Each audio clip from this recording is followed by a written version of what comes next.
Good evening, everybody at home and here tonight. It is with great pleasure and privilege that I sit before you on this beautiful Tuesday, January 15th. The time is now 6:30. I call this meeting to order.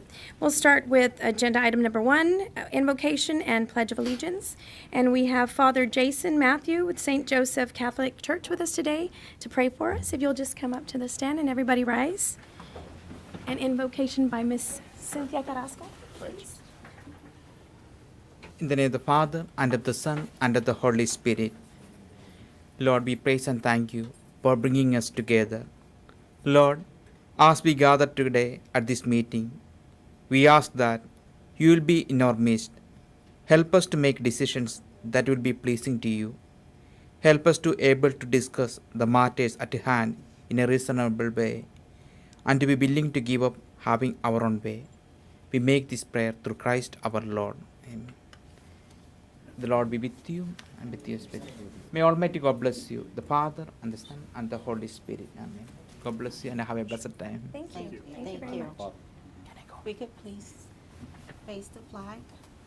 I pledge allegiance to the flag of the United States of America and to the republic for which it stands, one nation under God, indivisible, with liberty and justice for all.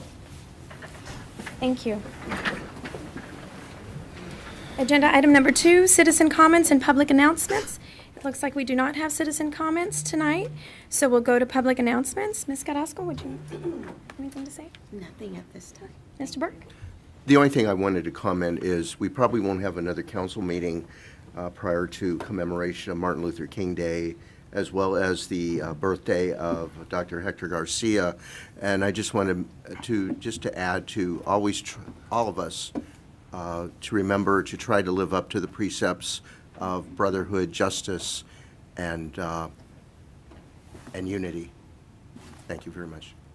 Thank you, Mr. Burke. Mr. Crisp? None at this time, thank you. Mr. Molina? No, I just want to welcome everybody, that's all. Okay, thank you. Okay, agenda item number 3, consider and act upon a contract for election services between the Elections Administrator's Office of Jim Wells County and the City of Alice. Thank you, Mayor. This is a standard agreement that we've had with the Elections Office. We've contracted with them, I believe, probably going close to 10 years, I think, to handle our elections. And so the terms are in here. It's the cost of this election in May. Our cost is on page 22. It's $6,800, $6,886.08. The total cost of the election is more than that, and it's split. If you notice the breakdown on page 21 has some of those costs are split 2 ways, some are split 3 ways. The Alice Independent School District is having an election at the same time, and they're contracting with the elections administrator as well. And some areas we're splitting some costs with the school and Fremont and ourselves, so that's a 3-way split. Some it's just the school and ours, but our total cost for the election is a little over $6,800. In here, we'll be bringing back an agenda item before March 22nd. We'll have be having to name presiding judges and alternate judges. This contract also has the election dates, and I wanted to point out, Councilman Carrasco had noticed on page 19, the dates are off on this. It says Monday, April 21st, 8 to 5. It's actually, that should be the 22nd, 23rd, 24th, 25th, and 26th on there. So those will be corrected. And it's pretty much a standard contract. That's, staff is recommending we move forward in contracting with the Elections Office. Council, any questions? Mr. Molina? No question. Mr. Crisp? Yes, if we decide to bring forward some possible charter change, I know that it has to be done between 90 days and 30 days before the election, so it gives us time to work on them, present them to one another, and do it. If we add those to the election, will that change the price? John, do you know that answer? The answer to that is it probably would, because it'd have to be a restructure of the ballot. Depends on what process you get it to. Number one. Number two, any charter amendments that you need have to be sent off to the U.S. Attorney's Office for review, and that's gonna be something that's probably gonna take longer than the period of time that you have remaining. If you wish to make charter amendments, as I know that there are some that we need to do, we need to probably go ahead and look to do that during the next regular scheduled election period in October. November. Or November, November, sorry. right.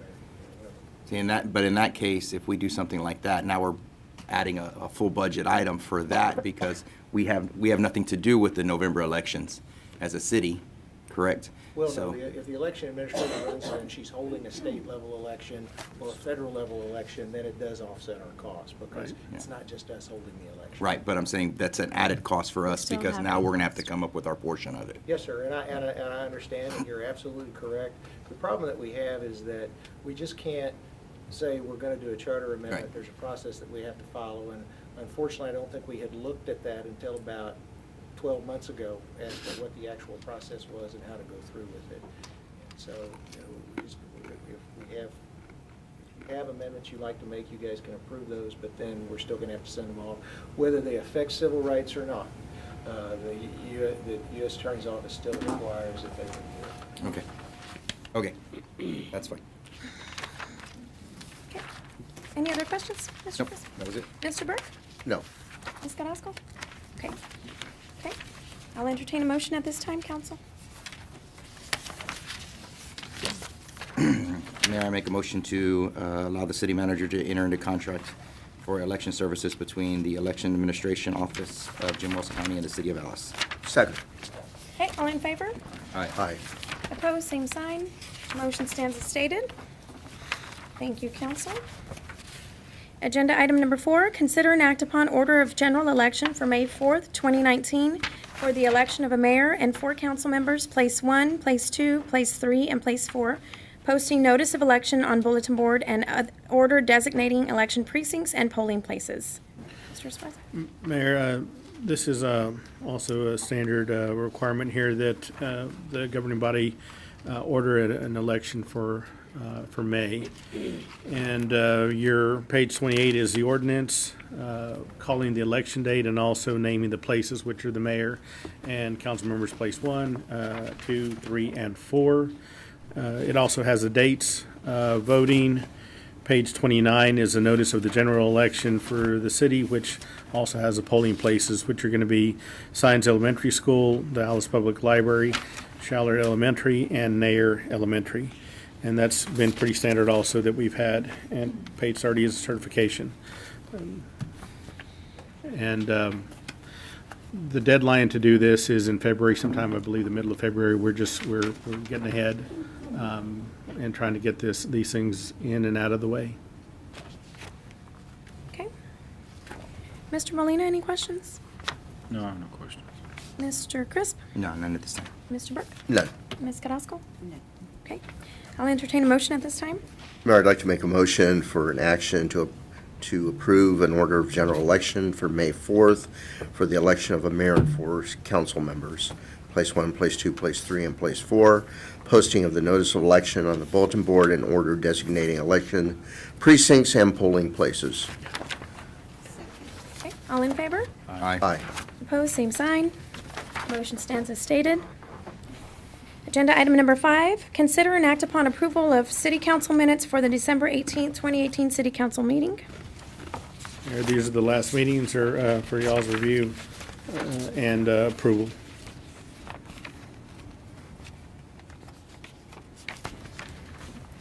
Council, any questions?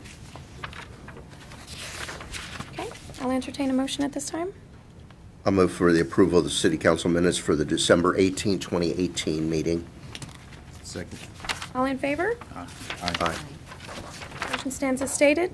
Agenda item number 7, discuss, consider, and act upon authorizing the city manager to execute an intergovernmental agreement with Jim Wells County regarding the multi-jurisdictional Texas Community Developmental Block Grant application to the Texas Department, 6. Jumped it. Sorry. Agenda item number 6. Discuss, consider, and act upon adopting a resolution authorizing the submission of a multi-jurisdictional Texas Community Developmental Block Grant application to the Texas Department of Agriculture for the Community Development Fund for $500,000 for a wastewater system improvements project in the city and the county within the city's ETJ, committing the minimum $50,000 matching funds in cash and in kind, authorizing the city manager to act as the executive officer and authorized representative in all matters pertaining to the participation in the Community Development Block Grant Program. Mayor, this is a joint application between the Jim Wells County and the City of Alice, and Commissioner Margie Gonzalez is here as well. We're partnering up on this grant. Barbara Reeves is going to present, and is somebody from Roxy from Sandoval GrantWorks from GrantWorks is also is here as well. And then we'll go over some of the, we may have a change on the matching, and we can go over that with our city attorney after the presentation. Good evening, Mayor and Council. This resolution will authorize the submittal of a grant application in the amount of $500,000 under the Texas Community Development Block Grant Program, which is administered by the Texas Department of Agriculture. And our proposed project is the wastewater systems improvement project within the city corporate limits and also within the city's ETJ, outside the corporate limits, city limits. The grant, since this is a multi-jurisdictional grant application, we can apply for up to $500,000 in grant funds. That limit is set by the Coastal Bend Council of Governments Regional Review Committee, which is a committee that reviews CDBG projects every 2 years.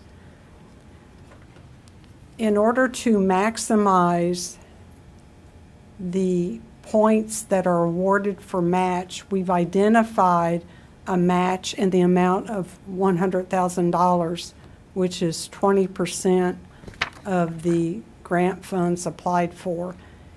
If we provide that amount in match, in cash and in kind, we can be eligible to receive 25 points for match, which is the maximum amount of match for that amount of money, and for a city with our population. The RRC allocates a total of 180 points for grant applications. Match and a subset of match represent 30% of that 180 points. So we feel it's very important to try to achieve receiving 25 points for match, and that's why we've identified $100,000 as the match that we'd like to discuss with you. The deadline to submit grant applications is March 13th. So we'd like to open it to discussions on the match. Yeah, so on the match, we had had a couple of meetings, and we were talking about, well, first, being a joint project. We sat with Commissioner Gonzalez and talked about how they're looking at things a little differently, even though, you know, it's a county and city. The county encompasses the city as well. And so she agreed to have the majority of the funding be inside the city limits, still in her precinct, but inside the city limits, and catch a little bit outside the city limits for the dual grant purposes. And we had moved forward talking about a 50-50 split on the grant. But at the last Commissioners Court meeting, y'all approved, may have to adjust that one approval also. Because 50,000 for our precinct is too much. And because only San Felipe is, the north side of the street belongs to the city and the south street belongs to the county. So we don't have a big area to be able to do all our in-kind. So I said I wouldn't be able to put myself in that predicament to be able to have to do 50,000, because ours would be in-kind. In that small section of road. We could expand it. What we had talked about is the, I guess if you will, Yeah. the gamble of not getting the grant by lowering it to 10%, 25, 25. We do a $50,000 match. Now we're only eligible for 10% of, yeah, 10% of the 180 points. We can get the full 20%. If we do the 20% match, we're eligible for the 25 points. And so these grants, when you look at it, the numbers, when you as they're scoring them, the difference is 1 or 2 points. And so what I was hoping to do is for the city to go ahead and put in the $75,000 of cash and in-kind to better our chances of getting the grants. Probably, 85 to 95% of the project is inside the city limits. And this is a wastewater project where we're having a lot of issues, and you guys know we're trying to get other grants for this. So we had to come up with the extra 25,000, even if we got to take it out of fund and balance. Roland and I talked about it, but that extra 25,000 helps us tremendously in the potential of getting the grant. I don't want to lose those 10 points because we can't make the match. And so we had already posted this. I talked to our city attorney and John whether we could deviate from what was posted. And do you want to explain to them what? Well, really, you're not deviating. Provided you give sufficient notice so the public knows what you're discussing, you're fine. And so there's no intent to violate the Open Meetings Act in these regards, and also sufficient notice was given that you were going to be discussing this. Additionally, the way that it's worded, you could approve the minimum of $50,000. It doesn't keep you all from approving greater amounts or lesser amounts, as it's stated. So I think you guys are fine in regards to considering and proceeding forward so that we can get the project done, right? That's right. So you're good. So essentially, what you're coming forward and asking us for is to throw in the extra 25 to better our chances to get the other 400. To get, yeah. Right? 400,000. That goes a long way in Yeah. wastewater, and we need it in that area. And we've budgeted for this year's for projects and so forth. Now, we know that we took a hit in the sales tax, but for the most part, we have budgeted for road and water works of this kind in this year's budget. So this 25 to increase our potential. In other words, yeah, we have it, and it's leverage. We leverage it to get more work done, Right. to get a grant.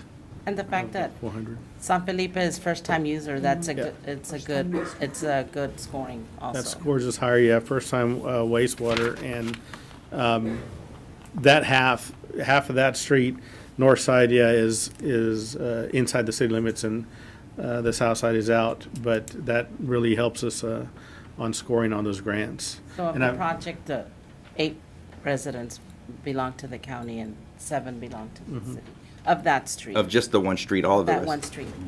There's 21 houses on Trevino Street. That's already city. I don't know how many are on Gloria Street. Do you know? And do you know? On Gloria Street. We just added. Take care of the constituents in the city. Council, any questions? Mr. Molina? No, I have no questions. Mr. Crisp?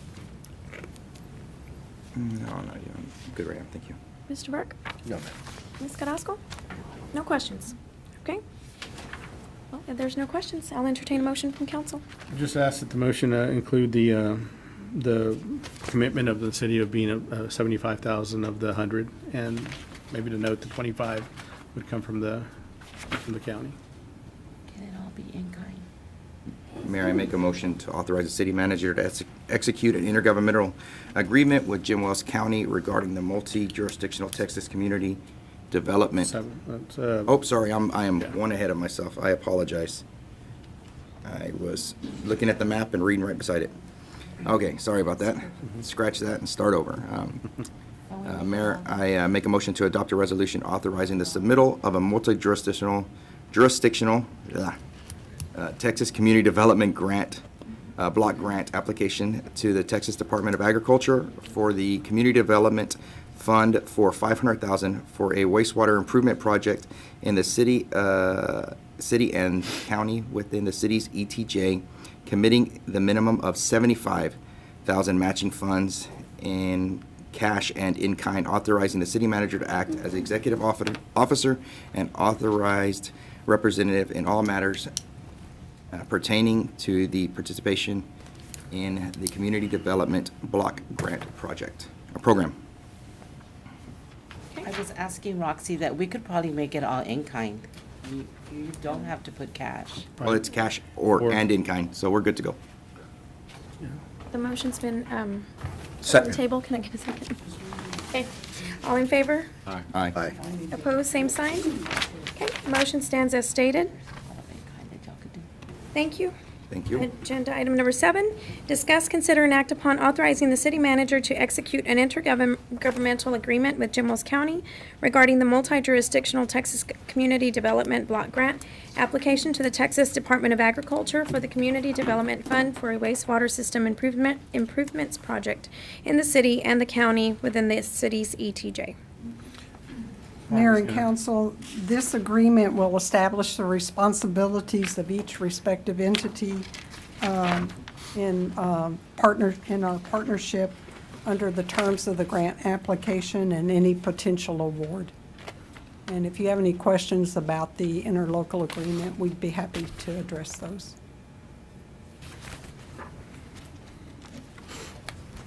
Ms. Carrasco, any questions? No? Mr. Burke? No. Mr. Molina? No, ma'am. Okay, I'll entertain a motion at this time. Mayor, I'd like to make a motion to authorize the city manager to execute an intergovernmental agreement with Jim Wells County regarding a multi-jurisdictional Texas Community Development Block Grant application to the Texas Department of Agriculture for the Community Development Fund for a wastewater system improvements project in the city and county within the city's ETJ. Second. Okay, all in favor? Aye. Opposed, same sign. Motion stands as stated. Thank you. Thank you, Ms. Barber. Agenda item number 8, discuss, consider, and act upon entering into a interlocal agreement between the City of Alice and Jim Wells County for the City of Alice Police Department's use of the Jim Wells County gun and rifle range. Mayor, this is, our interim police chief was going to present this. He and our city attorney have been working on this, so John can be able to we'll go over it with you guys. But we are asking to enter into an interlocal agreement. We are out of agreement, so we wanted to get back into agreement to be able to use the gun range, the county's gun range. And I'll let John talk about it a little bit. Good evening, and I would really rather have Cheto doing this, but unfortunately he had death in the family. And just bear with me a little bit. This is an agreement, the county prepared it, and they approved it at their last meeting. Cheto had been in some discussions about it, and generally said that the agreement as presented checked all the boxes of what he needed and what he liked and what he wanted. So he did have some involvement in it. In regards to the usage of it, generally we use it. The city manager had some questions that hopefully I've been able to answer most of them about as far as the management structure of it. Years ago, the city took over responsibilities to manage the gun range at the fairgrounds because the sheriff of the county had built one out by Palito Blanco. And since then, we've been in charge of it. The gun club, I think that some of them are here, they have used it quite often. And generally, the way that's been done in the past is that they come and speak to the county and then speak to the city and get approval to do it. Otherwise, they can go talk to the police chief or whoever's in charge of it, and so they can schedule times when they're out there. In here, it specifically states the Coastal Bend College Criminal Justice Advanced Firearm class and the 4-H training. I think that's been included in the past. This type of agreement has been in effect for at least over a decade, and we haven't really had any problems with it. Of course, there are always concerns about liability and whatnot, but given our position as a city, given some of the protections that we have, we've been able to handle it. The other entities that are out there or have been out there, I know that it's been a requirement of the police department and the county that they have their own insurance to cover any injuries or actions. I believe that staff is recommending, I know the police chief recommended its approval. I believe that administration is recommending its approval this evening. Are there any questions? Council, any questions? Mr. Molina? I have no questions. Mr. Chris? No. Mr. Burke? Yeah, I just have a general question. Like, if someone wants to use the facility, is there like a membership that a person applies for? It says the gun club. What is the? Okay. And the gun club is not specifically listed in the agreement with the county. However, that potentially could be another organization. One of the requirements is and has been that it be a not-for-profit organization. That doesn't necessarily mean that it's a 501c3 or federally recognized tax-exempt organization or corp. It could be a Texas-recognized not-for-profit organization. And so if an individual, and for educational purposes, if an individual is a member of that type of group, then they can come and go to their group and have them apply or request usage of those facilities. You know, you're talking about a gun club, for instance, a gun club could have hunter safety courses, gun training. Those would all be educational things that could occur out there. You know, inspect your gun day, you know, that sort of stuff to make sure that your guns are up to snuff before hunting season so nobody gets hurt. Those are all things that potentially could be used under this agreement. They just have to go and talk to you guys in the county and then the police chief. It's up to him to schedule it. Yeah, the way the county structured it is, the control and the supervision is under the chief of police. But they did stipulate that automatically Jim Wells County, the DA, Coastal Bend College, Criminal Justice, and the 4-H and the city automatically have access to the gun range. Anybody else, like a nonprofit or an educational organization, will have to get written permission from the county and from the city. And then they just schedule through the chief of police, and they do have to have commercial insurance. Okay. Any other questions, Mr. Burke? No, it's fine. Okay. Great. Ms. Carrasco? Okay. Thank you.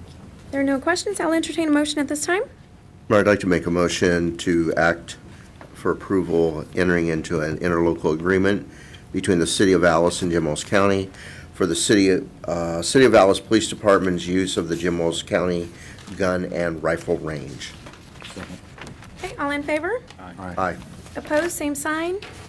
Motion stands as stated. Agenda item number 9, hear presentation from Larry Jones, Business Development Manager with Performance Services. Mayor, we have Larry Jones is going to make a presentation.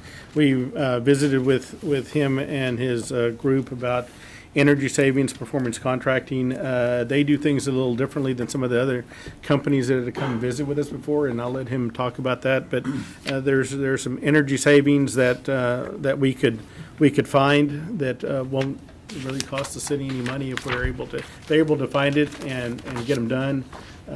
Debt service that would be incurred could be paid from the savings. That's a little bit of the long and short, but I'll let Larry talk about it.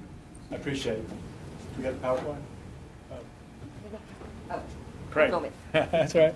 You're working on it. There we go. In the meantime, this is Jonathan Blackwell. Good evening.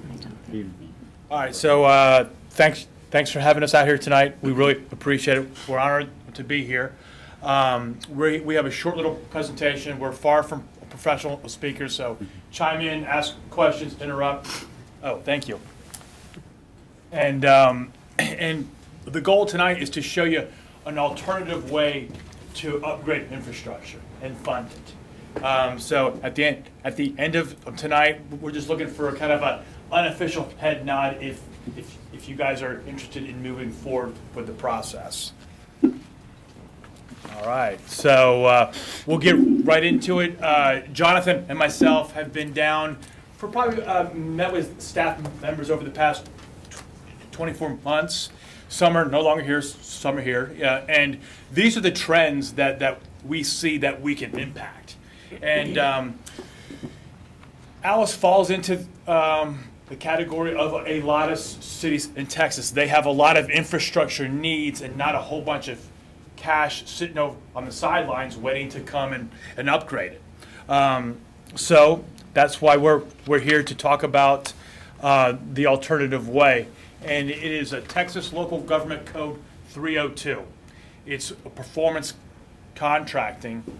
And performance contracting has been in Texas for 40 years. It was specifically designed for cities, counties, K through 12 schools, higher ed, and hospitals. And the reason why is because older infrastructure, not a lot of cash, sitting on the sidelines. And what happens is as things get older, as that infrastructure gets older, it becomes more and more inefficient and expensive to own and operate. So the legislation had passed, and the whole goal of the legislation is a company like Performance Services comes in, takes a look at your budget, find ways to shrink that budget, and they use the savings to upgrade infrastructure. So the beauty of it is you're already spending the money. So we're just simply redirecting the money you're already spending and upgrading infrastructure today. Real simple analogy is take a look at this lighting technology in here. They're not 40-year-old bulbs, but it's 40-year-old technology. So so think about this is if this fixture costs you $100 a year to operate, newer technology would cost you $30. So you multiply that by every lighting fixture that you have in the city. And then you can start seeing, okay, yeah, there's some savings opportunity. Then you take that, look at the air conditioning. Air conditioning today versus 15, 20 years ago is double the efficiencies. Another real good example, Jonathan and I just finished a project at the city of Jacksonville there, and we looked at their water meters. They, like you, have that older mechanical water meters that become less efficient over time. What we did for those guys is we pulled those meters out, we ran a test, and found out that they were losing about 9% of their revenue. Well, that revenue gain upgraded all their infrastructure in the water meters. Any questions so far? Okay. Oh yeah, and so the big part is there's a guarantee hook to it. So if we come through and say that that you're going to save, I'm just going to use round numbers, $100 a month, Performance Services is responsible to make sure you save the $100 a month. So if you were to fall short and it was $80, Performance Services by law has to make up the difference. Okay, and so here's some other what we call energy conservation measures or facility improvement measures that we take a look at. Anything, you guys were just talking about the wastewater treatment plant. We can have an impact down there. All your street lighting, your traffic lighting, in your buildings, water meters, all that good stuff. Next page. And really, I have a couple slides on water meters because the city has already identified that as an area of improvement that they want to improve. We're just going to, with the legislation, we would just show you a different way to get it done. And with that, I'm going to flip it to Jonathan. I think I have 2 or 3 slides to speak on. You guys hear about smart cities all the time, and that's really the whole IoT, the Internet of Things. And that's what we look to do with cities. Be it Jacksonville, where they're going to be able to have remote shut-off capabilities for all their customers, residential customers, or Agua Sud just south of you with 15,000 meters, where we're giving them real-time analytics today. With the technology we look to deploy, you can not just read meters remotely and get real-time data. You can allow your residents to have information at their fingertips that will lessen the burden of phone calls to your utility billing, because they now have the answers that they call in for. Leak detection capabilities and distribution systems, pressure monitoring, so you're not running high PSIs during the day when no one's home, like you should at nighttime when everyone's taking showers and flushing toilets and cooking, right? So it gives you more control over a very important resource, which is your water and sewer utility. And so that's what we would look to do with a performance contract, is to automate this utility and make sure that it is operating as efficiently as possible. Next slide. And so the really cool thing about going to AMI, which is Advanced Metering Infrastructure, is the analytics. You can't manage what you can't monitor.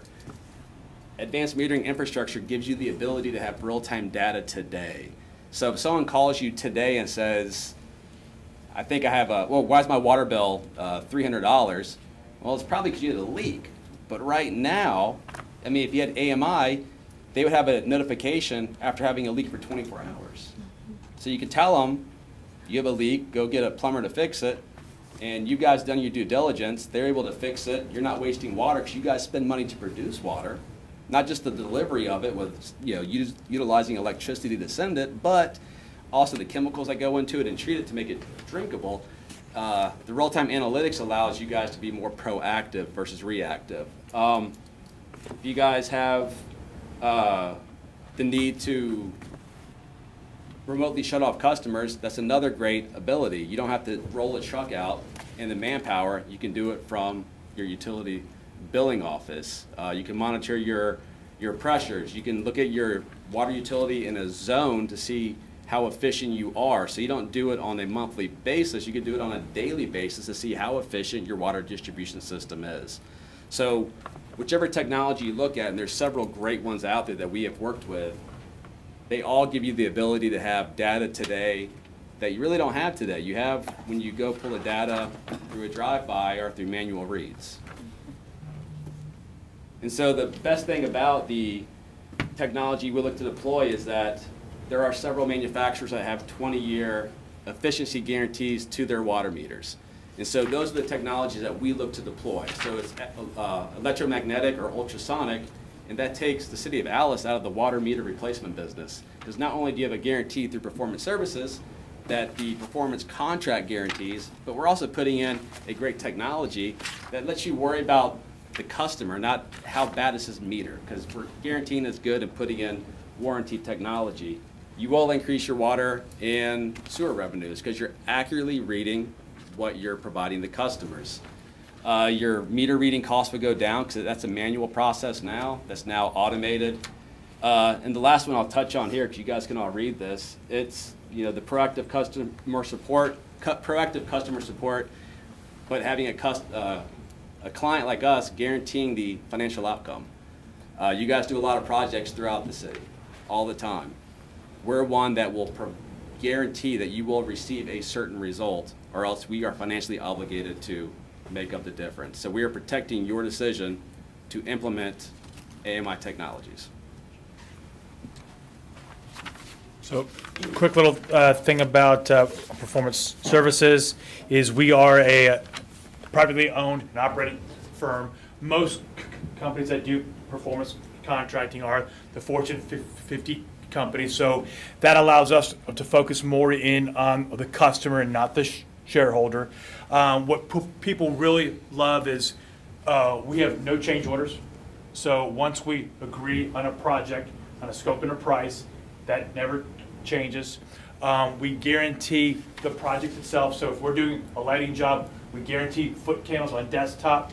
If we're doing air conditioning, it's ventilation rates, it's temperatures, and water meters, it's the accuracy of the meter. And then finally, we guarantee the results. So if we say, hey, it's going to save $100, it saves $100, or we owe the money. And people really like those types of projects. Here's a couple people that we've done business with. We're right up in the upper left, of course, is The biggest one is Austin ISD. They have a $4 billion deferred maintenance issue out there. They passed a $1 billion bond, and they wanted to do performance contracting to kind of close the gap. So obviously everybody from all over the world came to compete down at Austin ISD because there's lots of opportunities, lots of schools. We were selected because of our level of engineering detail, and then we are the only ESCO, energy services company, that offers full open transparency, full open book pricing. And what that means is y'all see the costs, y'all see overheads, y'all see profits. We're the only ones that offer that. Another example is Poth ISD, which is out towards San Antonio. We did some cool things out there. We generated enough savings in that campus to where they actually had a building that the foundation cracked and sunk. We were able to raise the building up and seal the crack. Also, at a gym, they had an old gym out there with no air conditioning. We were able to create enough savings to actually put air conditioning in that gym. And obviously, that's not an energy conservation measure.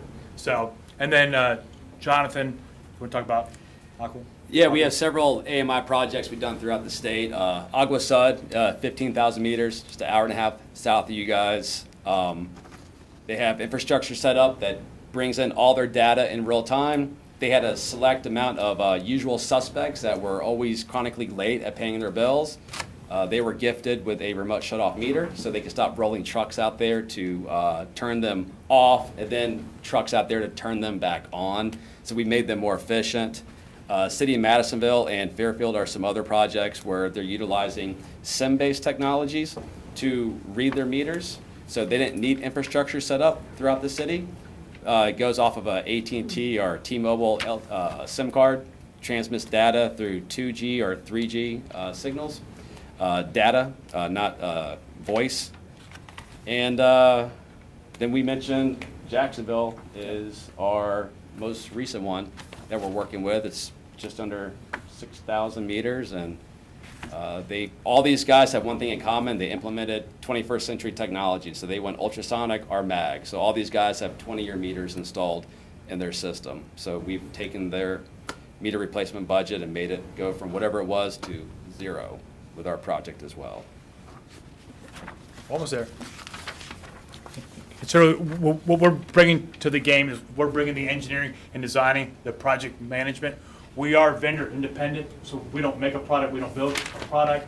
What people love about that is we could hire local Alice contractors as our subcontractors and keep the money here in Alice. And then also, after the initial construction is done, we're here for the whole program, doing measurement and verification, making sure that you're achieving your goals. I'm going to hit on this again. This has been the disruptor to the market is the open book pricing. The knock on performance contracting has historically been it's expensive.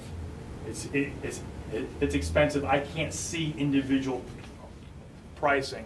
Our owner has eliminated that, and with this full open book transparency. And one thing that I did talk with Michael about, he brought it up, talking about we could agree on markups before we even get started. So that way you guys are 100% comfortable, and you know you're going to get the best bang for the buck. Yeah, that's one of the things that I had talked to Larry about is, one, where do you guys make your money? Right.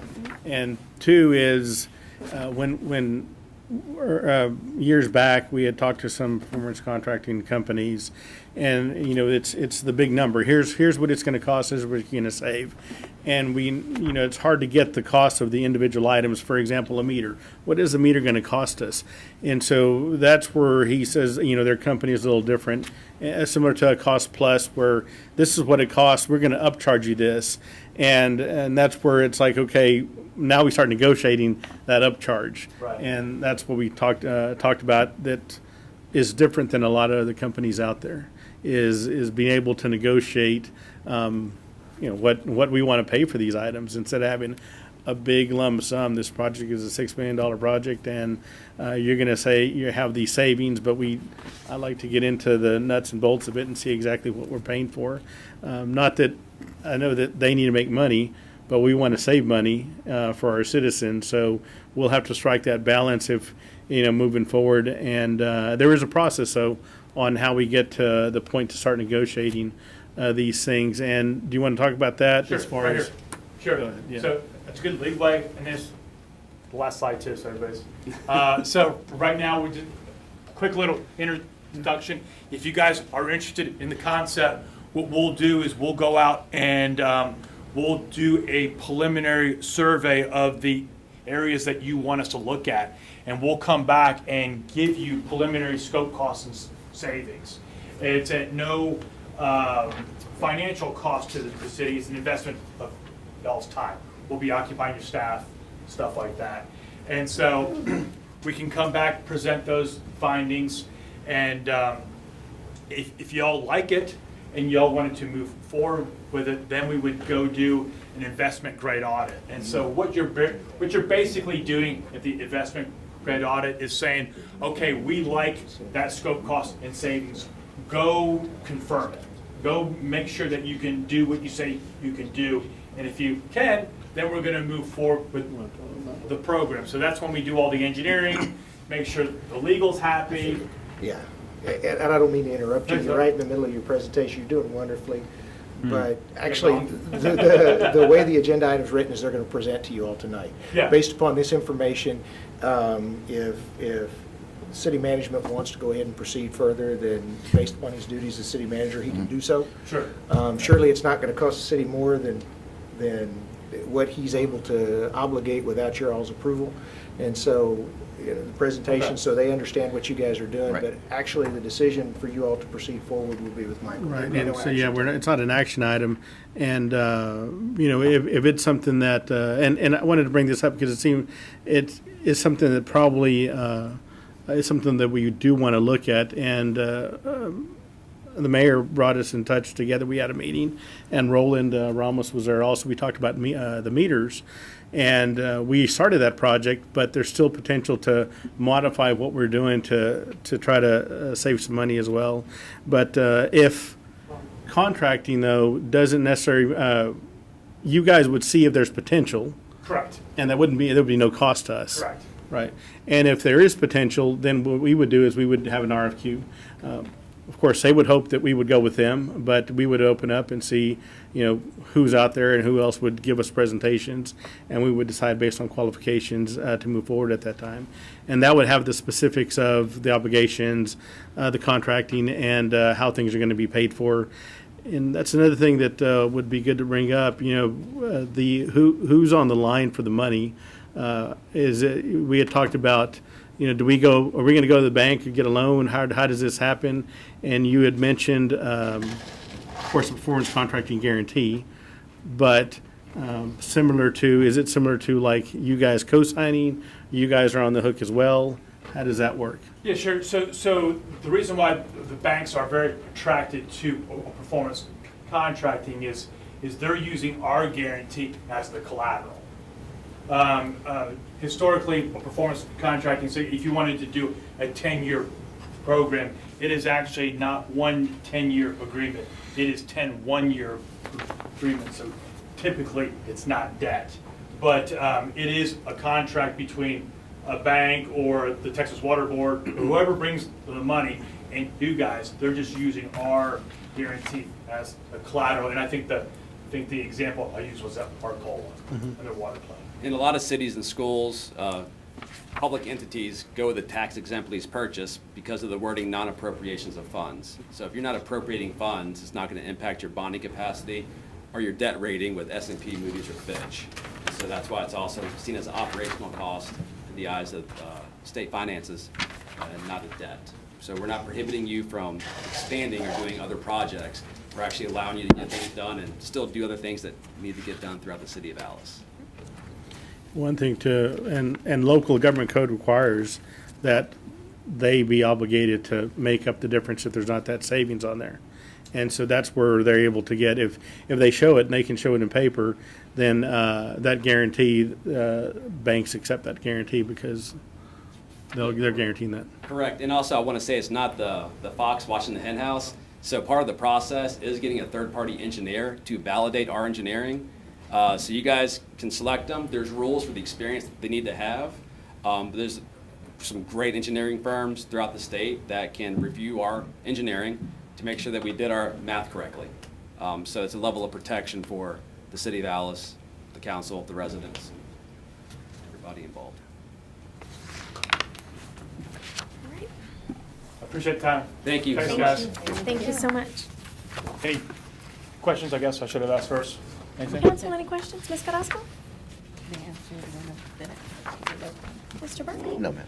Mr. Crisp? One quick question. In regards to how you're paid, I know that you said that there's a, you know, is that based off of base price points? Is it based off of, you know, is it you know, specific tags, or is it a percentage? Because one of the problems I've seen in the past when you deal with and I'm not saying y'all, but I'm saying when you deal with vendors who basically get a commission on a percentage, and their job is to go out and find the best price, it's not necessarily one of the things that you see them finding the best price, because if they get a lower price, that means their percentage goes down, right? Okay. Do you understand what I'm saying there? So Sure. so if I say, I don't like that price at $100, and you would have made 5%, well, if you go back and take it to $90 now you're only making $4.50, and if you add that across the board, it makes a bigger deal. So that's why I'm wondering, how exactly does y'all's payout work? Because I know that this can all be done through negotiation, but it's one of those things that kind of hits me because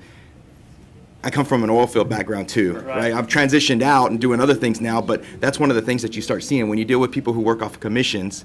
You don't necessarily always get the best prices, because best prices means less commissions. Sure, that's a real good point, and part of our process can be, and we do this a lot, is we'll go out and we'll do all the engineering, we'll do all the design for each ECM or FIM, and then we can issue RFPs, and so we could go to you, hey, what's 3 contractors in town that you want to send us to, and so those bids come back, we open them together.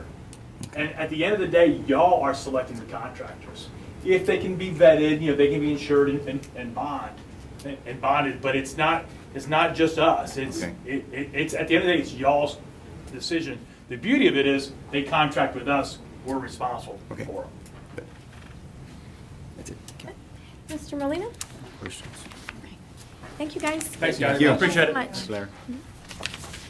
Okay, agenda item number 10, consider and act upon fixing dates and times of budget workshops for the proposed fiscal year 2019-2020 City of Alice budget, if needed.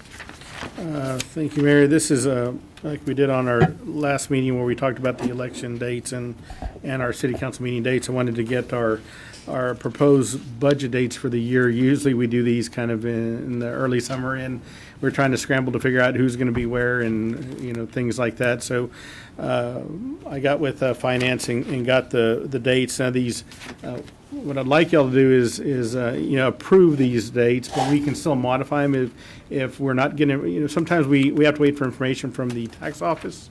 And there's some, you know, they could vary from 1 week to 2 when we expect to get it. So they could change, but at least just put something in writing that we plan to have these meeting dates. In here included is July 30th would be a budget workshop by itself. On Tuesday, August 6th would be a record vote on the maximum tax rate that you guys want to achieve, and that determines whether we have tax rate hearings. So we went ahead and included a tax rate hearing anyway on here, but so August 6th would be a budget public hearing and a second budget workshop. Tuesday, August 20th, that's a regularly scheduled meeting. That could also, if we needed to double up for a tax rate hearing if needed, that would be on that date, in a third budget workshop if needed. On August 27th, I have a second tax rate hearing if needed. We could adopt the budget on that date, set the tax rate, and we could also have a fourth budget workshop. And I have scheduled September 3rd and the 10th to be backup dates for the August 27th. September the 15th is when we have to adopt the budget, and the tax rate is the end of the month, at the end of September 31st. I believe we have to adopt a tax rate, but we usually do them both at the same time. So wanted to put this in front of you guys. This gives us two standalone budget workshops, and also adds two more to have in conjunction with other meetings.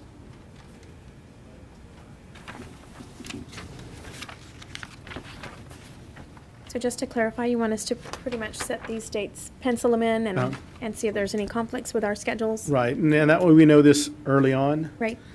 Nothing says that we have to have any of these at these exact dates.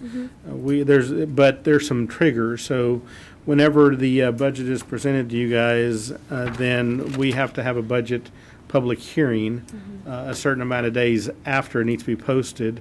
And so that's why these dates are staggered.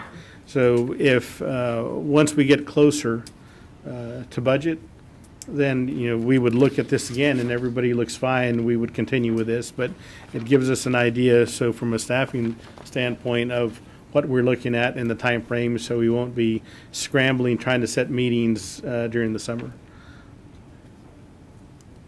Okay. Council, any objections with the proposed finance budget calendar at this time? No? I'm just happy that you're bringing it early so Right. that they can This is actually great. be set, as opposed to like we did last year, and we're trying to search through calendars and squeeze in days and Saturdays and so forth, so. Mr. Molina, any? No questions. Mr. Crisp? No? Nope. Mr. Burke? No. Ms. Carrasco? Good. All right. So they're penciled in today, right? All right, council. So I'll entertain a motion at this time. I'll move for approval of fixing the dates and times of budget workshops for the proposed fiscal year 2019-20 City of Dallas budget, if and as needed. Second. All in favor? Aye. Thank you. Opposed, same sign. I know we shouldn't go back, but we didn't say anything about time. Oh, and the dates, yeah. Typically we have them scheduled for 6:30. Yeah. Budget? We don't always. Yeah. Well, these aren't on the weekend, so normally we do special times on the weekend. We've Oh, normally we did done do them in the No, day. we do them during the day. We did. Oh, we did that the first time when we had We've 7 done of them. Twice. So we did this year and the year before, so. I know this is all wrong and John's cringing. I'm sorry, John. It's all right, you guys are just having a conversation about what Okay. you just did. But we can always go back We and can come do back it and set appropriate. times later. I just wanted to mention that we didn't talk about that. Or you can let Michael just pick times. Okay. Thank you, council. Agenda item number 11. Here, a presentation for the lease purchase of fleet maintenance vehicles. Mayor, Finance Director Roland Ramos will present. This is something that you guys budgeted for last budget on vehicle lease purchase, and we're been working on it. Finance and Roland have been working on it for a while, so we wanted to give you an update, what we found and where we are. Yes. Good evening, Mayor and Council. Good evening.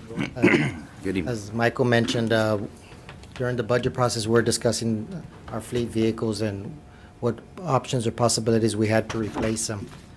The City of Dallas currently has 94 vehicles. That 105 is a typo. It's 94 vehicles. 75% are light and medium fleet vehicles that are over 10 years old. And that, of course, results in higher fuel and maintenance costs. They also don't contain some of the most up-to-date safety features, such as your airbag standardization and anti-lock brake systems.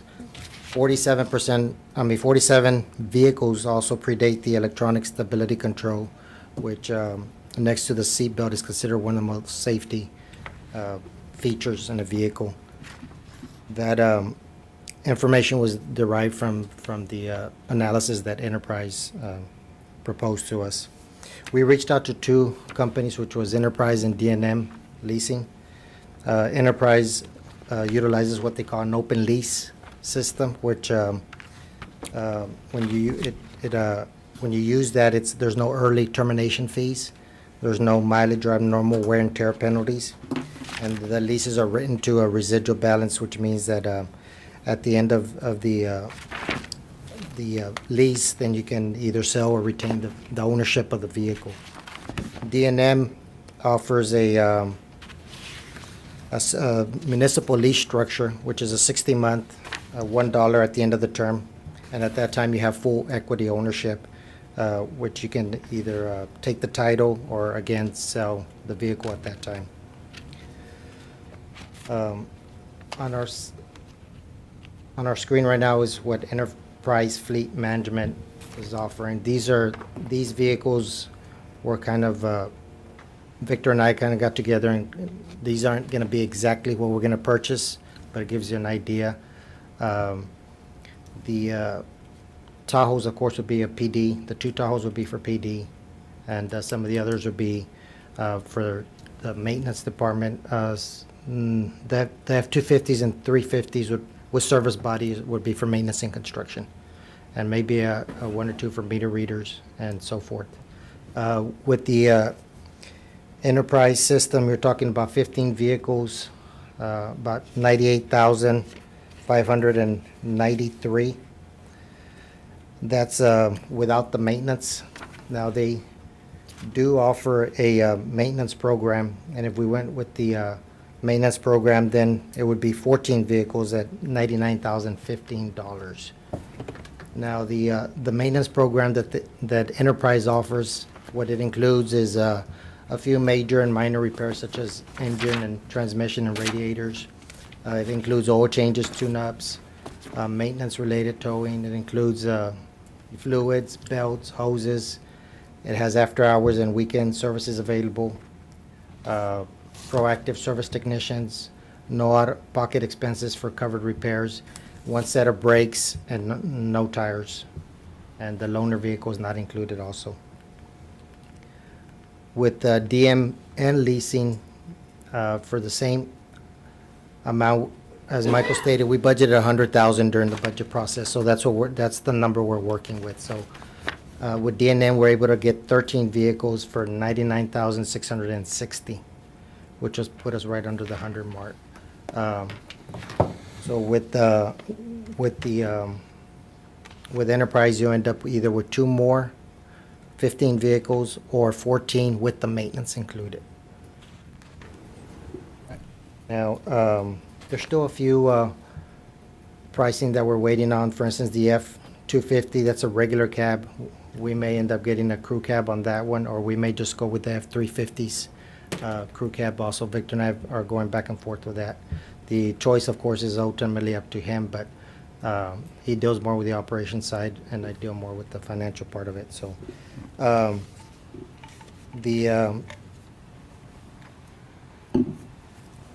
special considerations, Enterprise is part of two state cooperatives. It's TIPS USA and Sourcewell.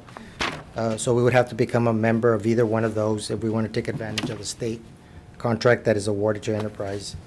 D&M is part of the buy board, which we're currently members of. We don't have, as Michael mentioned, we don't have a recommendation right now. It's just basically a presentation and asking maybe for some feedback on how to proceed, or if we end up choosing one or the other, then we can have a full-blown presentation from one of these companies. Okay. Ms. Carrasco, any questions?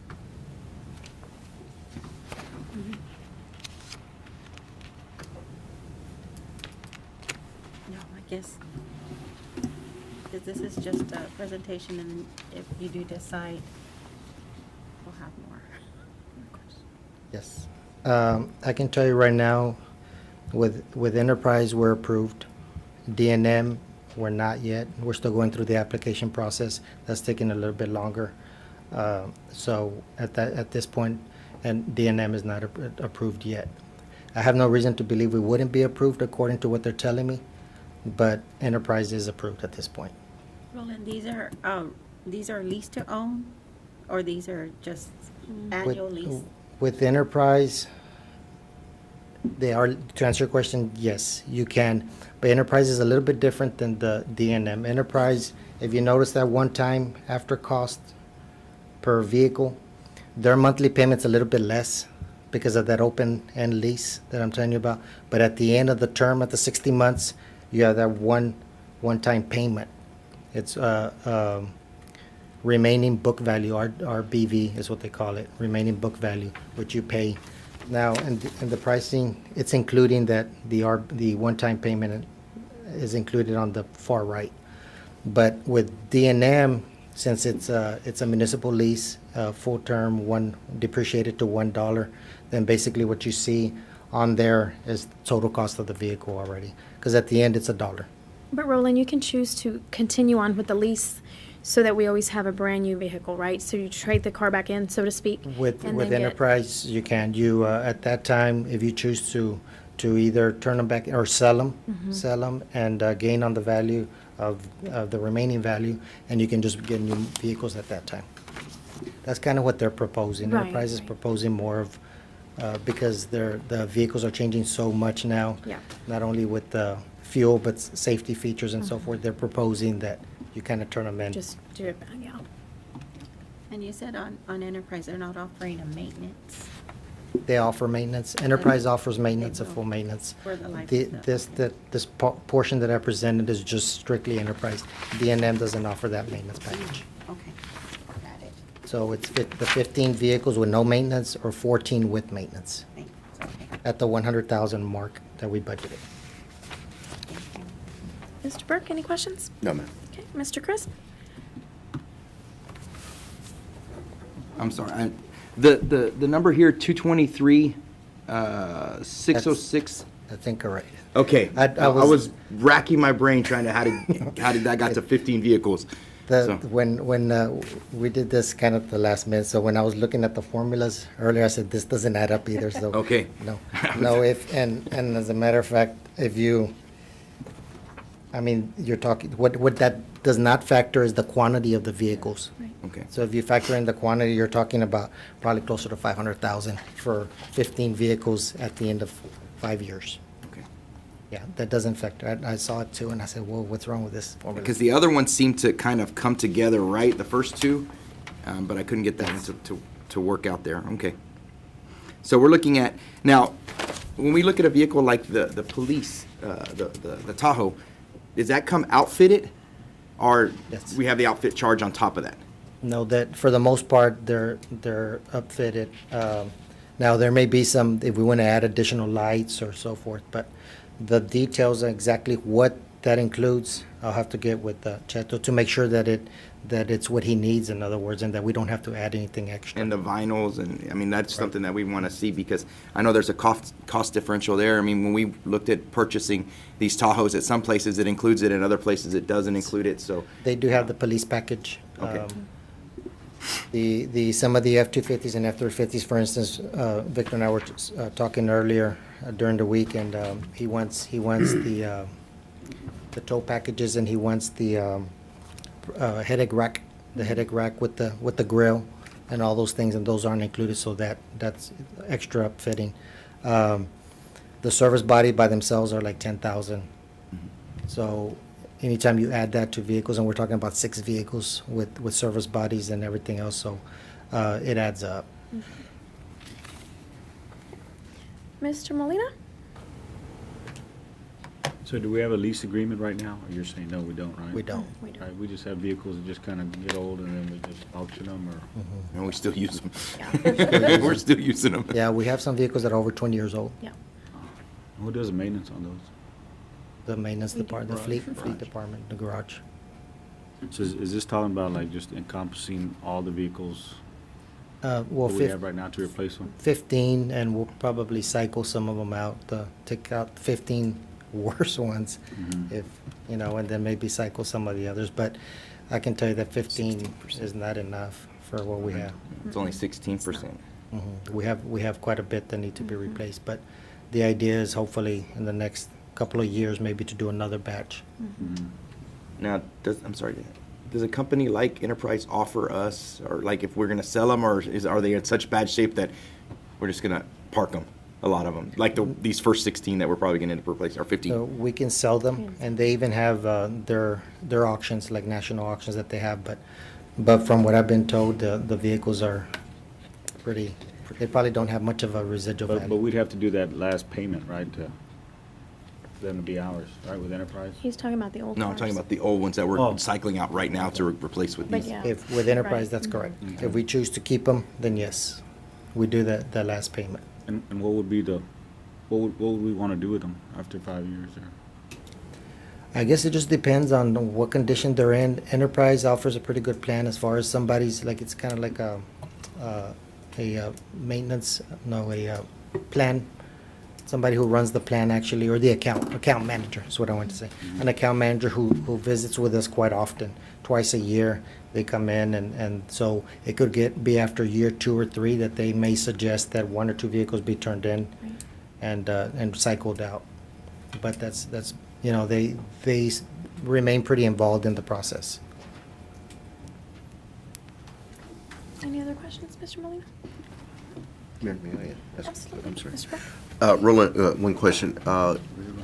When it comes to warranty work, service work, repair, is that handled totally locally, or are we locked into any other No, you could location send or it to something? to your local dealerships. Okay. Yes, and they do come with a 3-year, 36,000 or 5-year, 60,000 drivetrain warranty.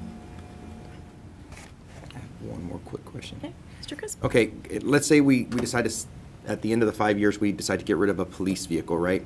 We owe, I'm talking Enterprise because that's the only one that has the final payment. We owe the 7,000 to Enterprise. Let's say we decide to let it go or let them buy it back, but it's not valued at that $7,000. Do we have to cover the differential? Not that I'm aware of. I can Okay. ask that question. Not that I'm aware of. Okay. If we turn it back in. Yeah, if we turn it back in and they say, hey, this vehicle's only worth $3,000 now. Yeah, not that I'm aware of because of their structure of the way they lease, where it says leases are, there are no early termination, mileage, or abnormal wear and tear penalties. Okay, good. Yeah. Usually it's mileage, tires, and things. Yeah, and in on this a- case, there's none. Yeah, so that's a good. Mileage, right, so get some Yeah. mileage just gets Mileage you. and tires, but it's not the Thank you, value. Roland. You're welcome. Roland, I think that's great. I really appreciate you doing all the work. You're I know welcome. I've been bugging because I think our vehicles are in bad shape. And PD is a concern where, you know, we have these old vehicles that scare me because I was 16 years old, you know, on the street after curfew or something, and you see the car, you're still scared of it because it's that old, that Crown Vic or whatever it is. So I really thank you. I know I've been bugging, but thank you. I know Welcome. it's a lot of work, and I appreciate it. And I'm glad to see that you're going across the board because I know Streets, Victor's looking at me. I know they have some pretty good old ones too. And I really think, you know, that we should get to that point where we do look at this because these represent Alice, number one, and these hold our people that do the job and our police officers, especially out there. We don't want their car to break down when they're in a bad situation, and that's always been a concern for me. So I really appreciate it, and I think we should step it up just like other cities do. This is a very common practice. Is it not in our area that cities do leases with their cars? Yes, some of the references that for instance, Enterprise provided was a City of Beaumont, City of Vidor, City of El Campo, City of San Marcos. Some of the counties are Gillespie County, Webb County, Hidalgo County, Ennis County. So there's several that are utilizing this. It's a common thing, right? Yes. Mhm. Okay, thank you so very much. You're welcome. I really appreciate your hard work on this. Thank you, Roland. Thank you. Okay. Agenda item number 12, here status report on December 2018, month-ending financial statements and summary of funds. That would be me.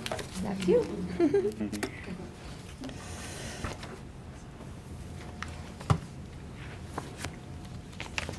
If I can get this to work.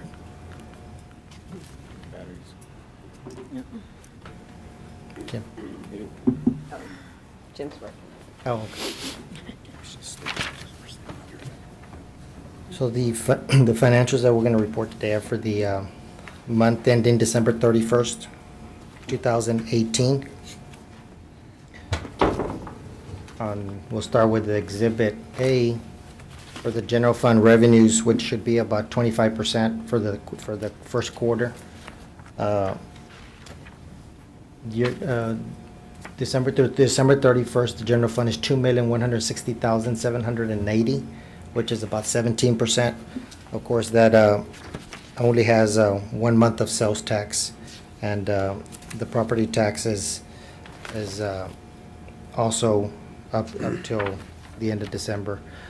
So we'll start with property tax. We budgeted 714,219, and year-to-date was 816,680. That is for your current and your delinquent and your penalty and interest. On Exhibit B, you have 1,139,432. That includes your INS. So it's that one is M&O and INS. Have you noticed 2019 is a little bit less than 18? Probably about 600,000 less. There's a few weeks that are not included in the 2019 one, so there's no cause for alarm yet. Hopefully in January it'll level off, but that I did notice that part of it. Sales tax, it's only for the month of October, which was 574,225. We budgeted 1,587,660 for the 3 months.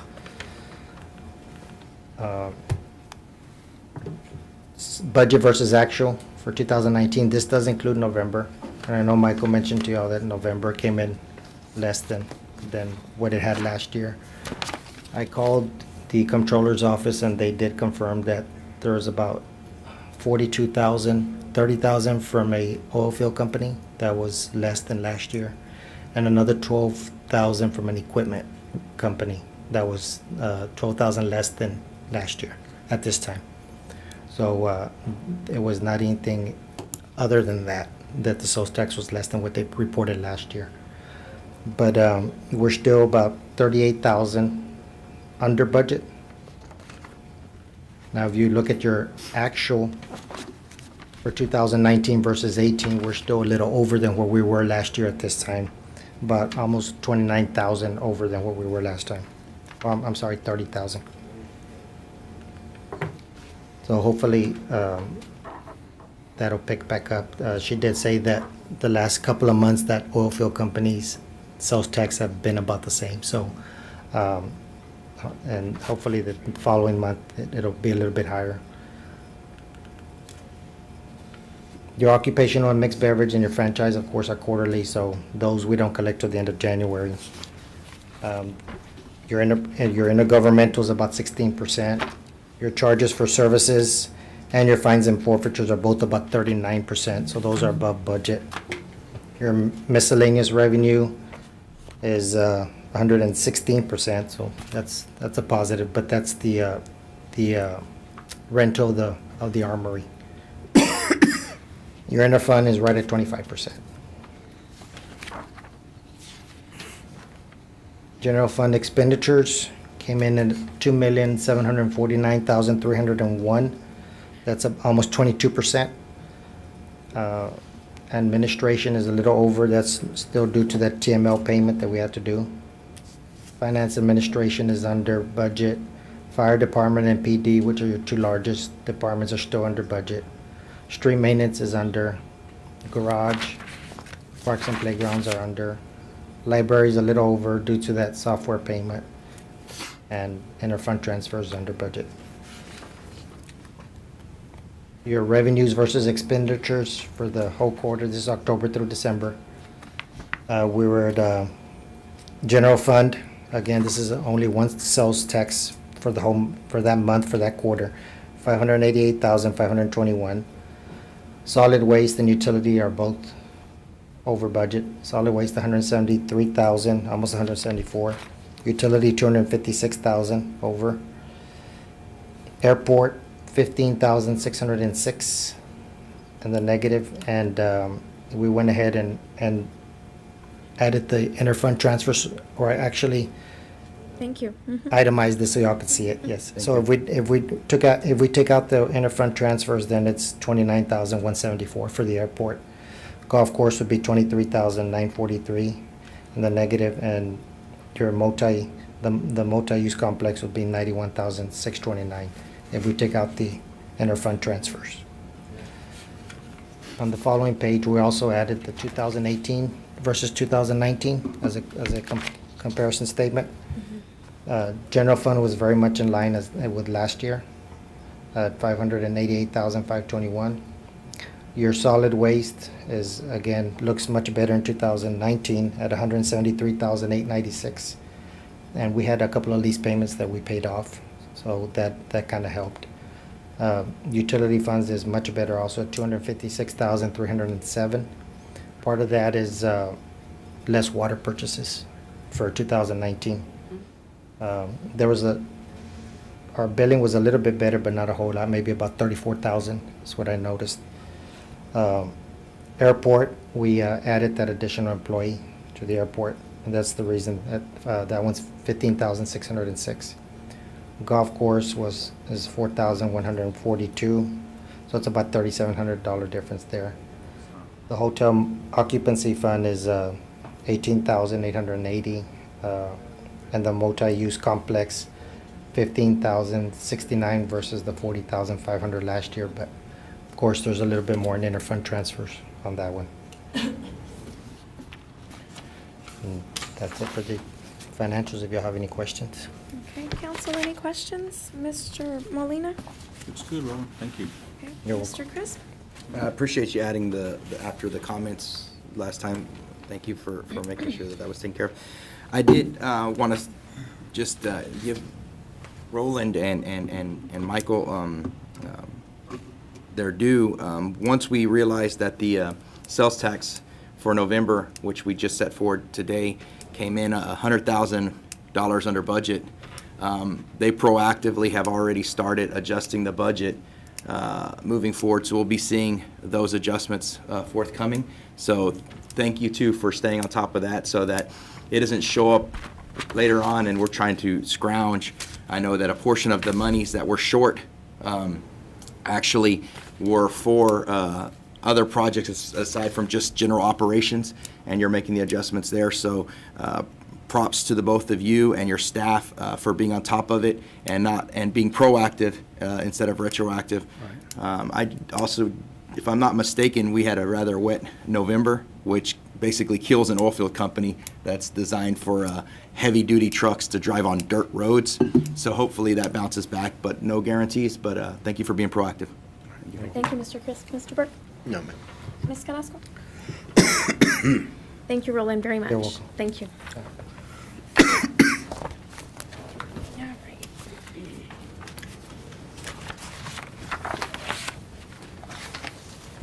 Agenda item number 13.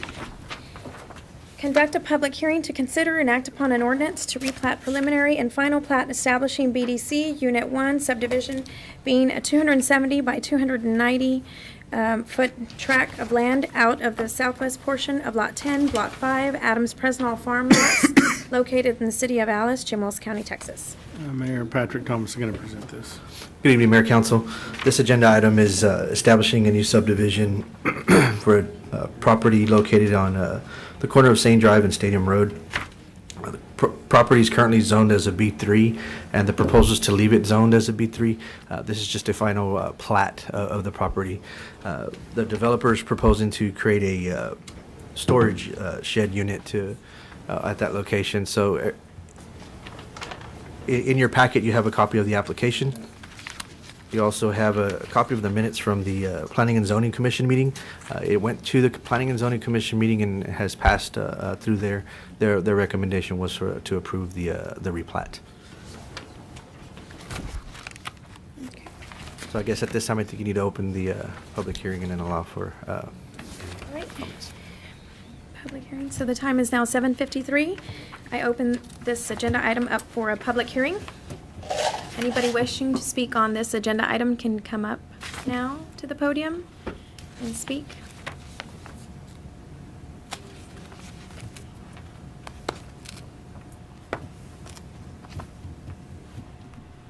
Okay.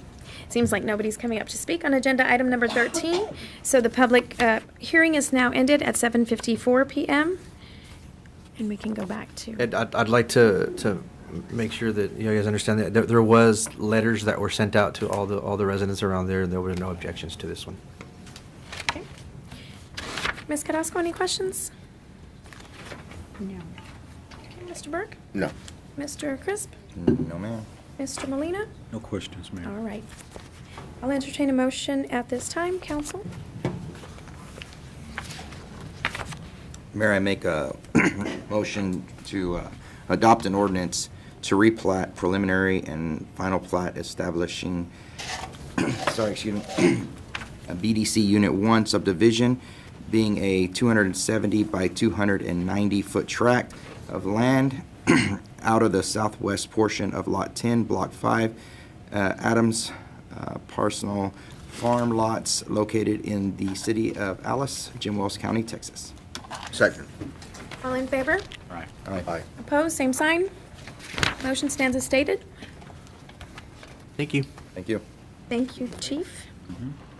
Agenda item number 14, consider and act upon repealing and replacing ordinance number 2058A with a new ordinance number 2058B of the City Council of the City of Alice, Texas, regulating the use and administration of hotel occupancy tax funds, imposing a penalty for improper use of such funds, and providing for said ordinance to take effect 10 days after its date of passage. Thank you, Mayor. This is the same ordinance, or a different ordinance, but the same, deals with the CVB and the hot funds that we brought to you guys last month, where we were trying to negotiate with the Chamber of Commerce to do the CVB work. We sent them, y'all authorized me to negotiate with them. I sent them an offer, and on January 7th, I got a letter that they had rejected my offer to do professional services. I was kind of surprised, because some of it is the same work that their executive director was doing for us on the CVB. Some of it was taken out. So, for example, we had removed any kind of financial work, any kind of accounting work from the chamber. So we took that in-house, and our finance department is doing all the accounting. What we left them with was really just professional services. And to give you an idea, it's there's 4 magazines that we CVB advertises in. There's 4 billboards. There's 4 conferences. I think 2 training conferences and 2 Winter Texan conferences. And so they were housing the information center. So I was thinking that $1,500 a month was a pretty good offer to do some of the limited scope of work. But I think that they were thinking it was too much work, and also that they wanted the executive director to focus strictly on Chamber of Commerce items. So we're fine. Some of the things that we're pressing, there's a conference. Yolanda Bueno, our public recreation and library director, went to a conference, a Winter Texan conference that they go to every year. So that was already set. So with short notice, she was able to attend. She set up a booth, and she's there today and tomorrow. Got there on Monday. And some of the ads, to give you an idea of what we did also, I talked to Russell Gruber with the paper, and their organization is going to go ahead and do new ads for us for the 4 magazines and the 4 billboards at $50 an ad. So $400 gets us new ads, and he'll send the print-ready work to where we need it to send. So we have all those bases covered. We still want to look for somebody maybe to manage that CVB and be more of a marketing person. But right now, just through finance, administration, and with Yolanda helping on the conference end, we have it covered and holding it down. So what we have is another ordinance, because we still want to be able to have those advertising dollars and grant money for the organizations that want to have the events that bring overnight stays. So the form of the ordinance is the same as the one before. We're just changing the executive director of the Chamber of Commerce to be city manager, but we left the breakdown. If you notice on page 108, it's blank, but we left the A, B, and C breakdown. So we're recommending we keep it like we were before, $1,800 on A, 3,200 under B, and 5,000 under C. But I did want to revise some of the language to show y'all, and it was a little confusing on this ordinance when it was first set up. But if y'all see fit, I would like to have that under Section A to be 1,800, B 3,200, and C be 5,000, but C to be worded similar to how B1 is. That'll say the city council is hereby authorized to approve additional expenditures of $5,000 in the amount up to $5,000, and that catches the total dollar amount of 10.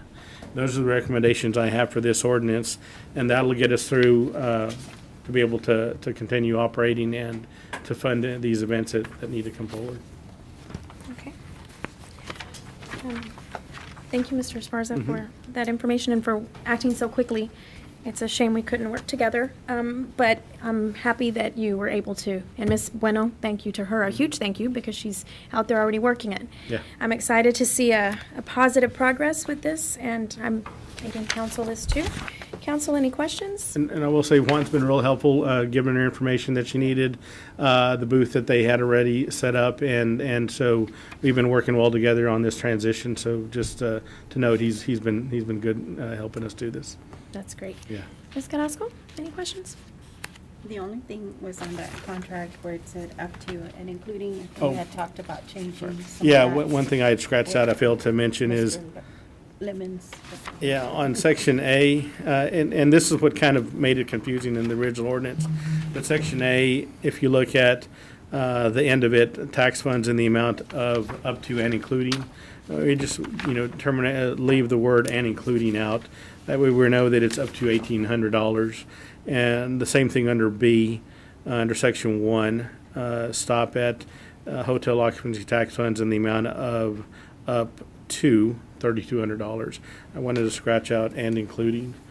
And the wording that I had on Section C that I mentioned would include that same language, hotel occupancy tax funds in the amount of up to $5,000.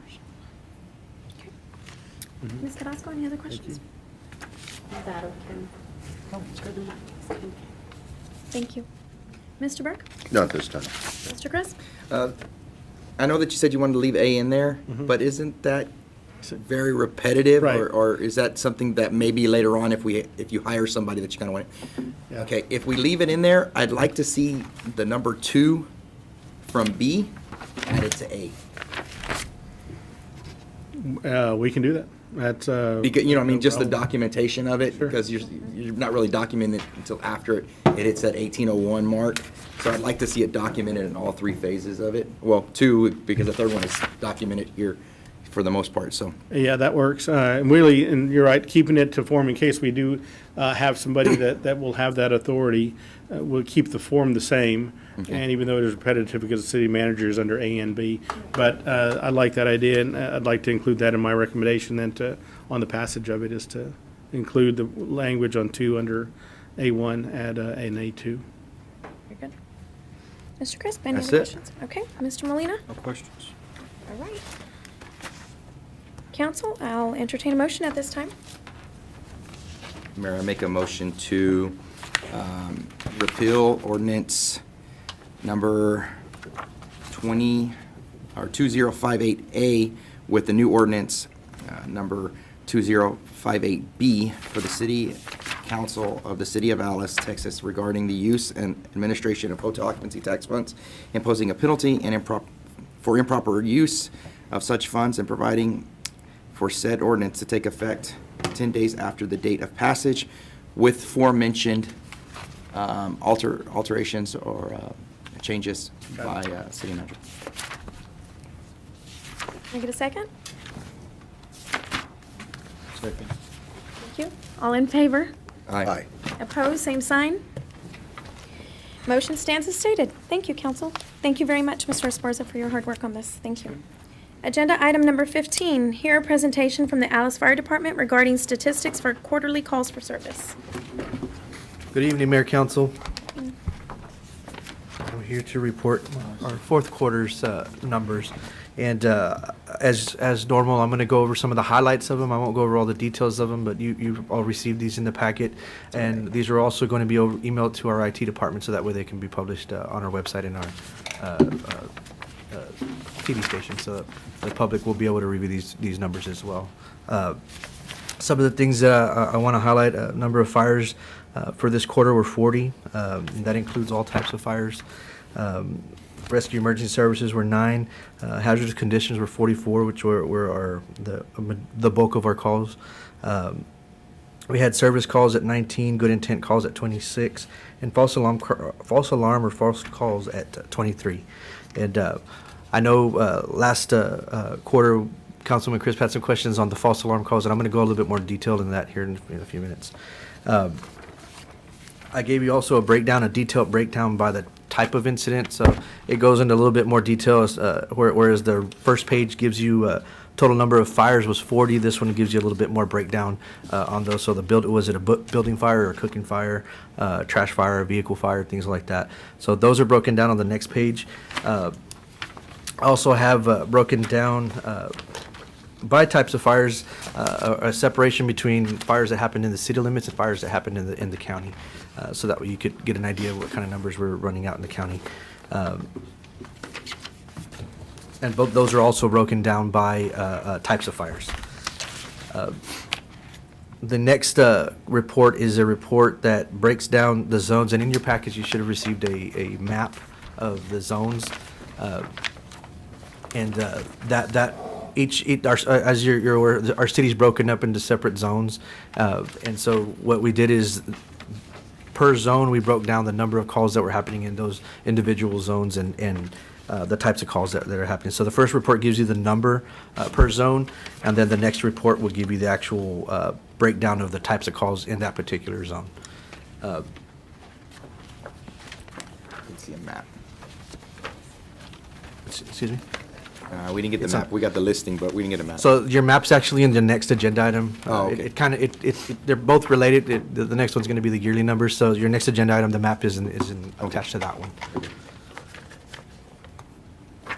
And then I know since Councilman Crisp had some questions on the false alarm, or wanted more details on the false alarm types of calls, I broke that down for this last quarter. And then in my next report for the next agenda items, the yearly report, I'm going to go into a lot more detail on the false alarms.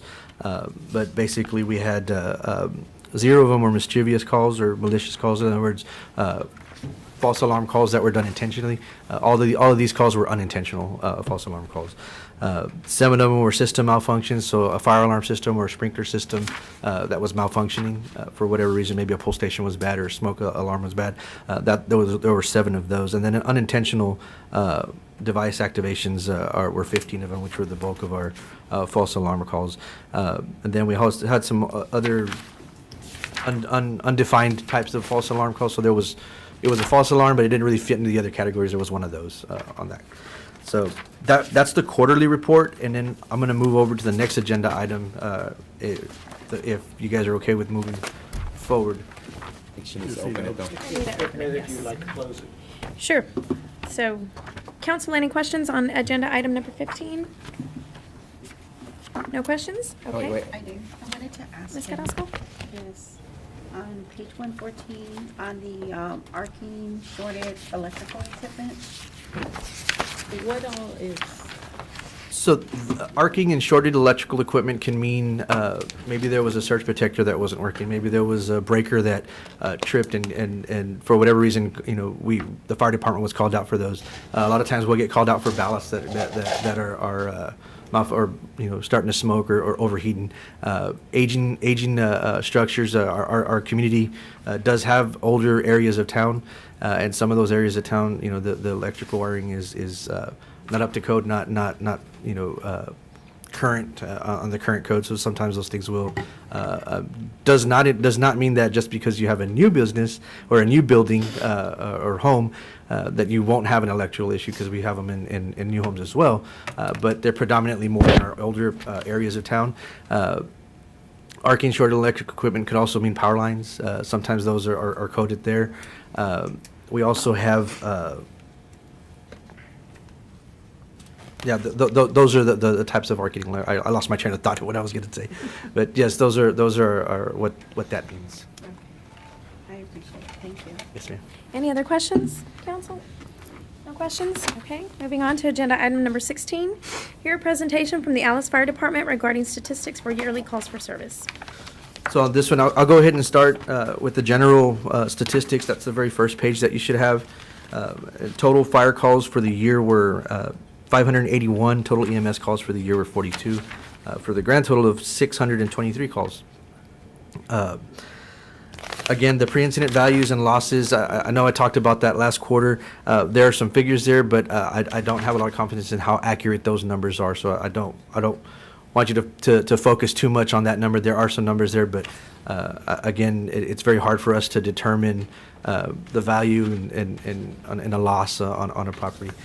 So mutual aid, when we come into mutual aid, we've given 28 mutual aid calls, so that's 28 times that we've gone out to another agency and provided services, and then we've received help from other agencies 8 times. So we're obviously helping a lot more than what we're receiving the help, but when the help's needed, we're there. So overlapping calls, number of overlapping calls was 81, which is 13% of our calls. So 13% of the time when we had calls, there was more than one call happening at the same time. And that really does sometimes put a strain, depending on the type of call. It puts a strain on our guys because we're limited on resources and manpower, so we've got to use them wisely, and sometimes it makes our captains do a really good job. Captains and whatever lieutenants are working that day do a really good job of determining which calls take precedence, and sometimes it's maybe a power line call versus a call where somebody's trapped in a vehicle or something like that. We've got to be real, we've got to prioritize those calls sometimes. But it doesn't happen that often. As you can see, it's only 13% of the time that happens. Does that include an overlap of EMS versus and fire? Yes. It does? Yes. Now, keep in mind, EMS calls are not what you would normally think as an EMS call. We don't provide EMS services. Right. So EMS calls, usually when we have it coded as that, it's usually maybe somebody fell down and needs help getting up, and we're helping EMS. Maybe EMS is at the high rise and needs to come down the stairs, and they need help bringing that patient down the stairs. Those are the types of EMS calls that we're talking about. We're not talking about a true EMS call where we're providing a medical care. Well, I'm just thinking of the prioritization of the other ones. Right. Fire versus something like that. Okay. Okay. Thank you. So the other, we also have broken down by station and, well, not the number of calls, but the average response times. 6 minutes and 42 minutes for Station 1, and Station 2's 5 minutes and 40 seconds. The average is 6 minutes and 40 seconds. EMS calls, that's also a turnout, how long it took for us to get out of the station and once we received the call, and that's what those turnout time numbers are, and you have it broken down by EMS and by fire. Total average of that is 1 minute 18 seconds, so just over a minute that we're taking to get our stuff on and into the truck and out the door. That's always a fun demonstration for the kids when they go over to tour the fire stations, and they see how the way the firemen keep their bunker gear and their equipment kind of ready to go at all times, and they're hanging on hooks, and they have the boots tucked into the pants, and we always like to run those drills with the kids and let them try to practice doing that. But it really is the seconds do matter when it comes to fire, and so being able to get dressed fast, those drills are important. While they're fun, they are also important, but that helps keep that number down. And obviously, your house is burning, you want them to get there fast, right? So. Average time on incident on scene throughout the year was 36 minutes and 35 seconds. 36 minutes and 35 seconds. Chief, Yes. Going back to mutual aid, can you give me a description of where we're providing mutual aid? What Yes, areas? that's broken up in your zones, and it's on both the all zones and in the county breakdown. So it's county? Actually, no, it's not in the breakdown. It's only in the in the all zone one. The county one, I ran that report specifically to the Alice Fire Department response area in Jim Wells County. So it wouldn't include San Diego, Bembolt, Orange Grove, Sandia, those other areas. But But this number does include? this number does, yes. So I can tell you exactly where those calls were. Yeah, that'd be good, because that's quite a bit. That's averaging about 2 a month, Yep. right, that we're assisting? Yeah, and sometimes, I mean, the average is about 2 per month, but And they we're don't getting 8 always, of assistance? I'm just a little concerned with that number. It's pretty big. so I've got Kennedy County, Claybrook County, Live Oak County, Nueces County, Orange Grove County, or Orange Grove Fire District, San Diego Fire District. There's also Bembolt. I know Bembolt's in there, San Diego's in there. As a matter of fact, this morning we were just in San Diego, about 4:30 in the morning, something like that, with the fire fatality. Yeah, it's all over. It's all over our general area. I think the furthest this past year that we went out was Kennedy County, maybe. That's about as far as we've gone. Everybody else is usually right next door to us. Kennedy County, I know that one was a big ranch that has these big conveyor, or not conveyor, but the wind farms. Right. We've been called out there twice that I know of for grass fires that have been started by those wind turbines. And what are the typical reasons? Is it manpower? Is it equipment? Or why do they call us to help them? Most of the time, if it's like San Diego, it's manpower and equipment. Well, in all cases, it's manpower and equipment, but for the most part, they're grass fires that maybe there's multiple agencies responding. For instance, this morning, there was a 3-agency response, so we're not the only one going to help provide that service. It's and that's something we've tried to do, tried to scale back on over the last year, is when we do go out to assist other agencies, we want to make sure that our home is protected as well. Right. So at no point do we ever send help when we don't have the help to send, because we've got to protect our homes first, and our homes is our response area. So we'll send equipment, but we won't send everything we have out there.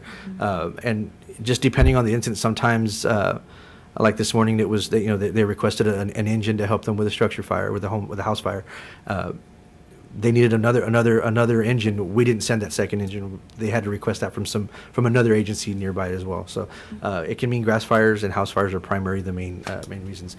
There have been a few incidents where the training level, maybe the training level or the equipment isn't enough for whatever agency that's in. But we've been called for vehicle accidents where maybe there's a 18-wheeler or a large vehicle or something that needed our assistance with extrication, and we'll go out there and assist with that as well. You got to remember, our guys are the only paid department in the county. Correct. That's why I'm concerned. Yes. Because we are the only paid department in the so county. that's why I'm concerned, but it's 28 to 8. So how is this initiated? Do y'all just volunteer, or do they call and say, hey, guys, we need your help? How do we end up with 28 in a year? So whatever agency needs our help has to y'all? call the dispatcher and request for our assistance. What we asked for them to be as specific on what exactly they're needing. Yeah. If they're calling, years ago, we used to get called that we just need help. Yeah. And so it was up to us to decide, to guess what we were going to send. But now we've gotten a little bit more specific. Our dispatchers have gotten a little bit more detailed to know, okay, when somebody calls for help, okay, what do you need? Do you need an engine? Do you need a brush truck, a tanker truck, or do you just need manpower? There have been times where we didn't need to send any of our equipment. They just needed our manpower, or maybe some of our guys have specialty training, so maybe there was a special incident that they needed special knowledge on, whether it be hazmat, rescue, something. So sending one of our guys to take care of that is on here, but it didn't necessarily have full fire engines and everything else responding. So that's how it normally, and it comes through our dispatcher. They give us a specific request on what they need, and we try to fill that request. There have been times where we've said we can't fill that, we don't have enough staffing or enough trucks. We're already on calls. There are times if we're already on a call, again, we can't deplete all of our resources going somewhere else. So there have been times where we've had to scale back on what we send. Okay. And we offer suggestions. We don't just tell them, no, you're on your own. Right. We'll tell them, no, but here's this other person you could call to. Let's try to get Kingsville. Let's try to get somebody else to go help you. So we're never going to leave anybody out in the cold and not give them help, because just as much as they need us, we need them too at times. Right. But y'all never just say, hey, guys, we'll come help. No. Okay. We do not. We don't do that. Because that's my concern, because they're volunteer and y'all are paid. Right. So are they small staffed? Small staffed, and, then we and coming pay- from the volunteer side, I'm also a volunteer firefighter as well. It is hard during the daytime. These volunteers work, and sometimes there's only 1 or 2 guys available, and that call that they're being called to takes 4 to 5 guys. Our typical response in Alice, you're going to get typically 6 to 9 firefighters on initial response. NFPA recommends you have 16 firefighters on initial response. So you can imagine, we're doing it with 6 to 9. They're doing it with 2 to 3 firefighters. So it's very dangerous for them. It's very and sometimes their training levels aren't as high as some of our firefighters, because our firefighters do this day in and day out, and that's what they've been trained to do. These other guys are usually doing it as a second. I don't want to say a hobby, because it's really not a hobby. It's a community service is what they're providing, and they do have a commitment. They do provide. They do attend training. There are programs that are available to them, and we're actually looking into helping provide better training for them, so that way maybe it kind of lessens the time that they need to call us. But there's zero compensation to the city of Alice when we do mutual aid. Is that correct, or am I incorrect? That is correct. That I'm aware of. There is no compensation for providing those services. But like I said, we are trying to train them and provide opportunities for them to receive training. As a matter of fact, the end of this month, there's basic wildland training that we're hosting. Some of our firefighters need it, and so we're sending some of our newer guys to that training. But we've also opened that up to all the volunteer departments around, and it's free training for them.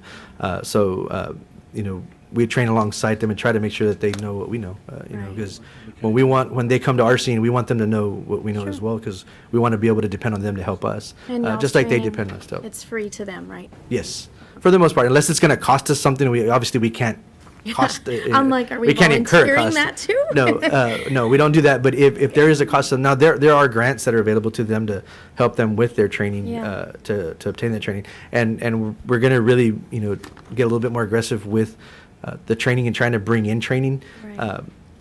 Again, coming from the volunteer side, I know that it's really hard to get. Some of these trainings are like week-long trainings. I know in March we're hosting a large animal rescue course that's 4 days long, and for a volunteer, that means they've got to take a vacation from work to go to attend this training for free that they're not going to get paid to go do. So if we can offer some of those trainings here in town, where they don't have to travel, pay a hotel room, take time off from work, we can offer training, flexible hours of training, so evenings, weekends, where they can attend those. It's a win-win for us, because when we call them, we're getting trained staff to come help us, and then it's also a win if they already know what to do and they don't need us, then they don't have to call us, and maybe that number can come down. Right. So Go ahead, Mr. Molina. How often do we call them or call out? 8. 8 times this last year, yes. And they did 28. We assisted 28 times, and they assisted us 8 times. That's my cause for concern, because it's an average of about 2 fires a month. And these are how many counties? I don't want to sound really cruel, but our responsibility as City of Alice and the monies that go into our department. So that's my concern here. How many counties are we assisting? Did you have the list somewhere, right, Chief? Right, there was, Jim Wells, Clayburg. Oh, here we're assisting some of the other places when they call out, but in Jim Wells County, we're the first responder there. Yes. That's Right. Unlike 'Cause the we have no mutual aid, volunteer. where we go somewhere else if we can, but here we're the ones, and Right. it's 192 is, The breakdown for county? Yes, it's, That's kind of always been a concern, because the funding, is, Correct. the citizens of Alice are paying for the fire department to fight fires outside the county. And, In addition we're to We're going to these do others. it, but it's a burden on Right. the city of Alice taxpayers to do that. And I did start the conversation with a new county judge as far as how to equalize that and a better way to protect the citizens from having to pay out that much money. And I've had it since Yeah. a year and a half ago with the ex-judge. But the issue I see there is the biggest difference is I think that we need to negotiate some kind of a compensation with them, because they have nobody that can turn around when we call them and say, hey, we can't control this fire. The county doesn't have anybody to call. that would be us. But when we go to Bimbolt, there may be that day where we call your volunteers and say, hey, hurry up. Yeah, You know what I mean? there is a huge So- difference between those two numbers. So the Yeah. 8 and the 192, Right. that 192 is probably a more alarming number, I would say. Yes. Because that is costing us, and there is no return for that. Right. Versus exactly what Councilman There's no Chris said. security. Right. Yes, we went 8 times, or we went 28 times, and they only came 8 times. But that 8 time, any given day could go up. And we could have a bad year where we have a lot of grass fires where we need a lot of help, and we've requested that help a lot more. So there's the chance Oh, I to get help completely back. get that. I completely get it, 100%. I have another But- question. In Okay. regards to that 28, is there a number of those mutual aid calls that are actually us doing the job in the county? Do you understand what I'm saying? That are not within the city? Does that make sense what I'm Yeah. saying? So, Right. so Yeah. we've stepped outside the city. Of those 28, and we've called mutual aid from San Diego, right? Let's say that fire that happened on 44, and we ended up, didn't we have San Diego, they're helping us out at that warehouse, right? Yes, we had San That's Diego in and Jim Bimbo, Wells right. County, which is our coverage area, and we called for mutual aid on that one, Right. right? Does that actually even come into this list also as because that's I like don't a think that's double dip. captured in this report, but I'm pretty confident we can capture that. Do you understand what I'm saying? Yes. Yeah, no, I understand yeah, that. when we're calling for the mutual aid, is it even The within mutual our aid that city comes back limits? is not always, it's not always for us. Right. In the It city could be limits, for the right. county, Yeah. which is always what we've been concerned with. When Jim Wells County elected officials say, well, it's for the county, but Alice is still in their precinct. And that's the big picture that a lot of people are forgetting, and they say it's county, not Alice. But Alice is in the Jim Wells County area, and those precincts do include citizens of Alice. Right. So that's my concern here, that and I'd rather be protective of the citizens' funds than lose firefighters, because we can no longer fund this anymore. So that's my concern. I'd rather take care of City of Alice and you guys to have a job than to assist and then say, oh, well, we can't afford it anymore. So that's where my concern comes with this, and I am aggressive about it because it's public safety. And I see your point, and I have a stance in this also that I think because we are paid, and I know that there's a big budgetary issue here, but we have the ability to assist. We need to assist. But if we go beyond it and train and get these guys up to date or up to speed on specialized training, that it actually increases their ability to assist us, we're better off too. So I can see being out the money if it adds security, but when we come to things like the county where there is no security at all, do you understand what I'm saying? And I'm talking about security because there's no backup. We're the There's nobody primary. for us to call except for us. Right. But if we assist other places like, Bimbolt, San Diego. No, we call Bimbolt and we call San Diego in those Yeah, situations. that's what I'm saying. I understand, and I think that mutual aid is a great thing to do and have, because, like you said, where do we draw the line where 2 firefighters is all they have at noon on a Tuesday, and we have to let, you know what I mean? If we can help, I think we should. So I'm not saying we don't, but it's like my business running with one employee, but I say, hey, Pete, let me have your employees, and you can go ahead and pay them, but let them come work for me. That's my standpoint, which I'm not about letting people burn up. That's not what Yeah. I'm saying. It's just we need to be financially responsible to the citizens of Alice and their funds and how they're being used. So that's it. I know you guys are awesome. think You we- want to help everybody, and that's it. You can go on, Ms. Chief. there's ground there you can meet in the middle. I Chief think Eating. you're doing a good job. And there are some other programs that we're looking into, and the state has kind of recognized the same situation across the state. Right. There's things called the Texas, like here recently, I know one of the last council meetings, we talked about applying for a grant through the Texas Fire Intrastate Fire Mutual Aid System. That program was primarily designed to help solve some of these types of problems. So those programs are out there, and we're already in that process of doing that. The training at the end of this month is Right. going to help us. That we just completed a training about a month ago. Yeah, beginning of December. We did some training that brings us up to the qualification levels to be able to respond with that program. And the way that program works is there is reimbursement for some of those responses. So we're tapping into those types of programs to help help us when we do go help to bring back some funding with that. Like when we did Port Aransas, Yep. when we went, that brought back some funding. That's right. So things like, and I don't say brought back, we didn't make money doing it, but we kind of helped offset the cost of us going out to do that. And I appreciate you doing that, Chief, because Yeah. that wasn't done before, so. Right, no, this is something new that we're moving forward on, and it's gonna take some time. It's not unfortunately, it's not a quick little switch that we can turn on and we start doing it. It's gonna take some training and building up to that process, but we've already met, we've talked, there are some trainings that we have to go to, there's some conferences and, not really conferences, but they call them symposiums, they're meetings that, all the departments that participate in these programs that we're going to continue to talk with and participate in those types of programs. Because we do recognize that, sometimes it does, every time it does cost money for us to go out there. So hopefully we can recoup some of those costs. Thank you. And you were saying, so you're saying that we've gone as far as Kennedy County to assist? How far is that? I mean, time-wise? Kennedy County is right on the others, it's like Sarita checkpoint. I know we've had to go across the checkpoint and come back across the checkpoint. So that's about how far we've gone this past year. Like a couple of hours away.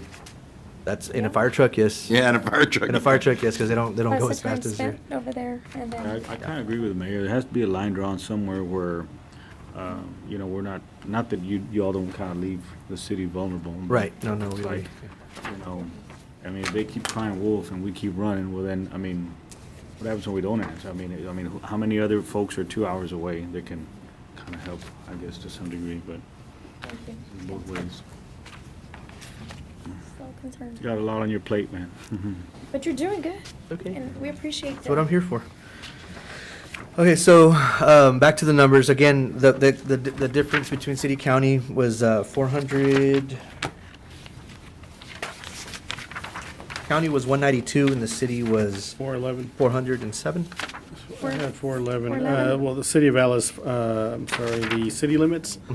411. That's 411 with that. So that's about, the breakdown is 66% are in the city limits, 31% are outside, and 3% were outside of the county. Outside. It's been as high as almost close to 50% Right. split between the county Right. and the city at times, and this year it's a little less.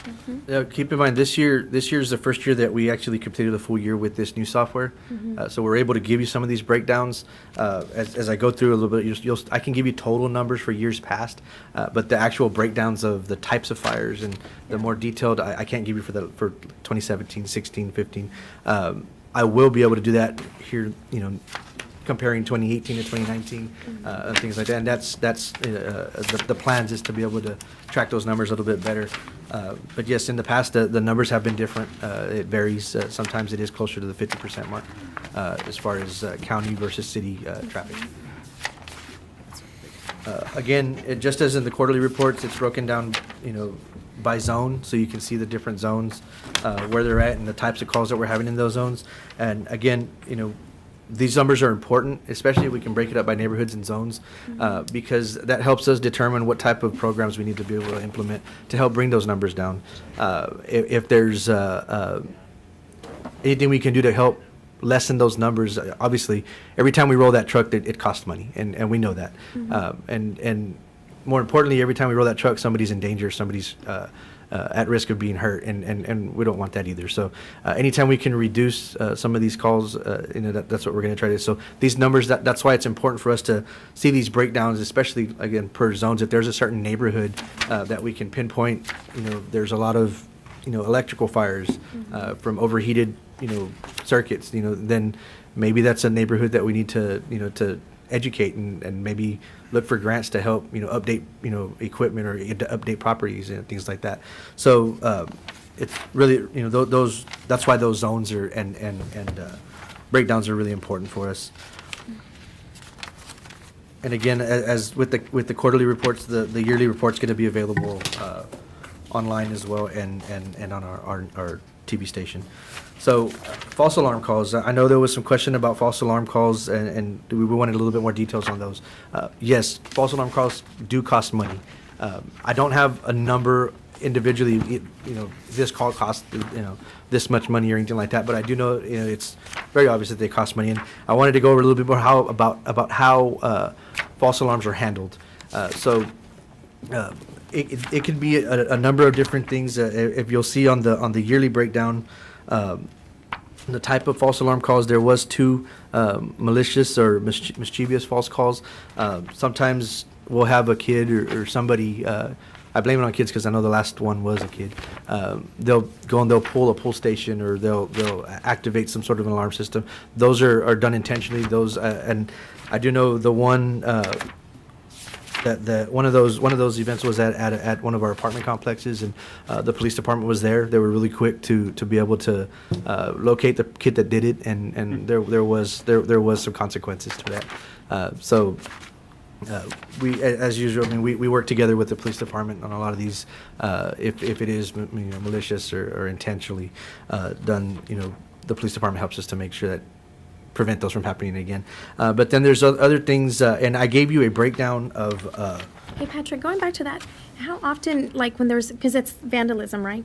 Yes. Okay, so how often do they get prosecuted and? That I don't know. There was only 2, and I can check with the chief to see if, where those 2 calls went. I know one of them there was an arrest. The other one I'm not too sure if there was an arrest or there wasn't an arrest. But I do know one of them there was. It was a juvenile that was caught, and Okay. that was at an apartment complex. So we had that house too on the stadium. The one at the very end? Yes, yeah. That was. So I did give you I took every single one. I think there was a total of like 73 false alarm calls for the year. And I did give you a breakdown of each one of those calls so you can see a small narrative on exactly what type of call it was and what happened at the call. If you start looking at those addresses, you'll see that there are a few that are repeat false alarms. And sometimes, for instance, one address in particular, it was multiple times that we went out there, but there was a system malfunction, and each time we went out there, we knew it was a malfunction, but we don't take anything for granted. Even though we know that they're working on the system, or they've just installed it and they're trying to fine tune it, unless we have somebody on scene, we don't stop going. Doesn't mean that we go with our lights and sirens. If we know that it's so every call gets a response. Every false alarm call if it's an alarm call, we send a response.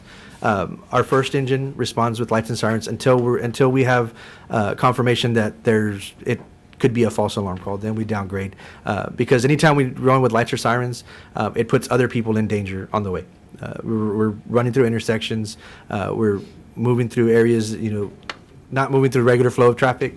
It puts our firefighters in danger, and it puts our civilians in danger as well. So the less we can do that, the better, because the less chance there is of us causing an accident. So the first engine will respond with lights and siren. The second engines don't respond with lights and siren unless that first engine arrives on scene and decides, hey, this really is a call. Then he steps up the other 2 engines and they'll respond. If we get confirmation, sometimes the caller will call back and say, hey, I was making bacon and it burnt. That's why I have. That's why the alarm's going off. We'll downgrade all the units. Nobody will go lights and sirens, but we'll still make the scene to verify to make sure that everything is okay. So that's how the units are dispatched to these incidents. However, there are times that there are multiple times that we go to a particular address. Some of those are addressed. Sometimes the systems need to be updated, and we've done that in the past. In the past couple of years, I know one of the addresses that was on here had an old system, an old sprinkler system, and every time that the water pressure would drop, their system would activate, and it would send us out there, and we'd have to go out there and respond and make sure everything was okay. That system's been fixed, so we're no longer responding to that address, but now there's other addresses that have popped up.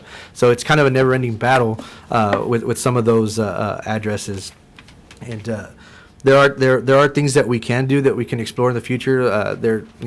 Some cities have legislation that produce fines for repeat offenses to recoup some of those costs. If there's a property that is. Patrick, if I can interject, Yes. police department charges you if there's a false alarm at your business for a break-in. Right. They will charge you for that dispatch call. So we already have that in place on the police side. So I don't think it would be too difficult to start doing that. So that's something if the council wants, to move forward on, that we People to can. start fixing their systems. And one of the long and short of what we have here with Patrick's been able to track everything that we have with the system and actually using the system to get information. We weren't doing that before. And this is, like he mentioned also, it allows us to focus on the areas and see where we having the issues and by zones. And hopefully we'll be getting, if we see a trend, public service announcements or even knocking on doors if we need to let people know. Yes. And so it's, I mean, information is very, very helpful. It's a lot of information. It's a lot, but it's, yeah. But it's yeah. good. And I'll entertain any questions. That's pretty much the end of my presentation, but if there's any other questions, Ms. Carrasco, any questions? Mr. Burke? No. Mr. Chris? Just, I see you have this detailed information, and just bouncing back real quick. Is there any way that maybe you can make available the narrative or the detailed information on the mutual aid calls as well? yes. Yeah, so can do that way that. we can review those and kind of. Do you want those in a presentation or just in I think you could just email it out and then to me. Okay. I've Whoever wants already it. researched it, Yeah, so I know exactly what we're dealing with. So, That's my but- voice of concern. That sounds good. Thank you. I'm sorry, did you have any questions, Council? Yeah, I was gonna ask, Molina? I'd be interested in what calls are outside of the city limits, that's all. Okay. Maybe just within the county, you know, our county. In our response area outside of the city limits? Mhm. Okay. All right. County and others, right? Other counties or just county? Other counties, but just for my argument, I would like just kind of the county. He's got concerns. Okay, and that's pretty much, and I'll close with, this is, I want y'all to remember that this, 623 calls, and I didn't get to go over the years before, but that's in your packet. There was an increase in calls this year. I believe it was like 92 calls or 90-something calls, more than what we had last year in total. But I'll close with just keep in mind that fire calls aren't the only thing that the fire department's doing. There are other things that we're doing to prepare for calls, maintaining the equipment, and public service, community involvement. This past weekend, we were out at HEB with their program, and we were able to partner with HEB and AgriLife to build that community relationship and Nice. be out there with the community. It was really, really good, firefighter to citizen contact and communication was really well out there, so. And I that's it. thank you, Chief, because you've instilled a great community relationship in such a short time. I really thank you. You've done a great job. Leadership. Thank you. Thank you. Agenda item number 17, hear a presentation from Alice Police Department regarding statistics for fourth quarter calls for service, arrest and citation, information within the city of Alice. Mayor, with item number 17 and 18, as we mentioned before, our interim police chief, Cheto Pettis' father passed away. So also our condolences to him and his family. We would request that these items be tabled, so when we come back for our next meeting, he can give these presentations. That'd be great. Sure. I think that'd be great, because there's some great information you can present to us. So, council, I'll entertain a motion to table. Motion to table 17. Second. Okay, all in favor? Aye. Opposed, same sign. Motion stands as tabled. Thank you.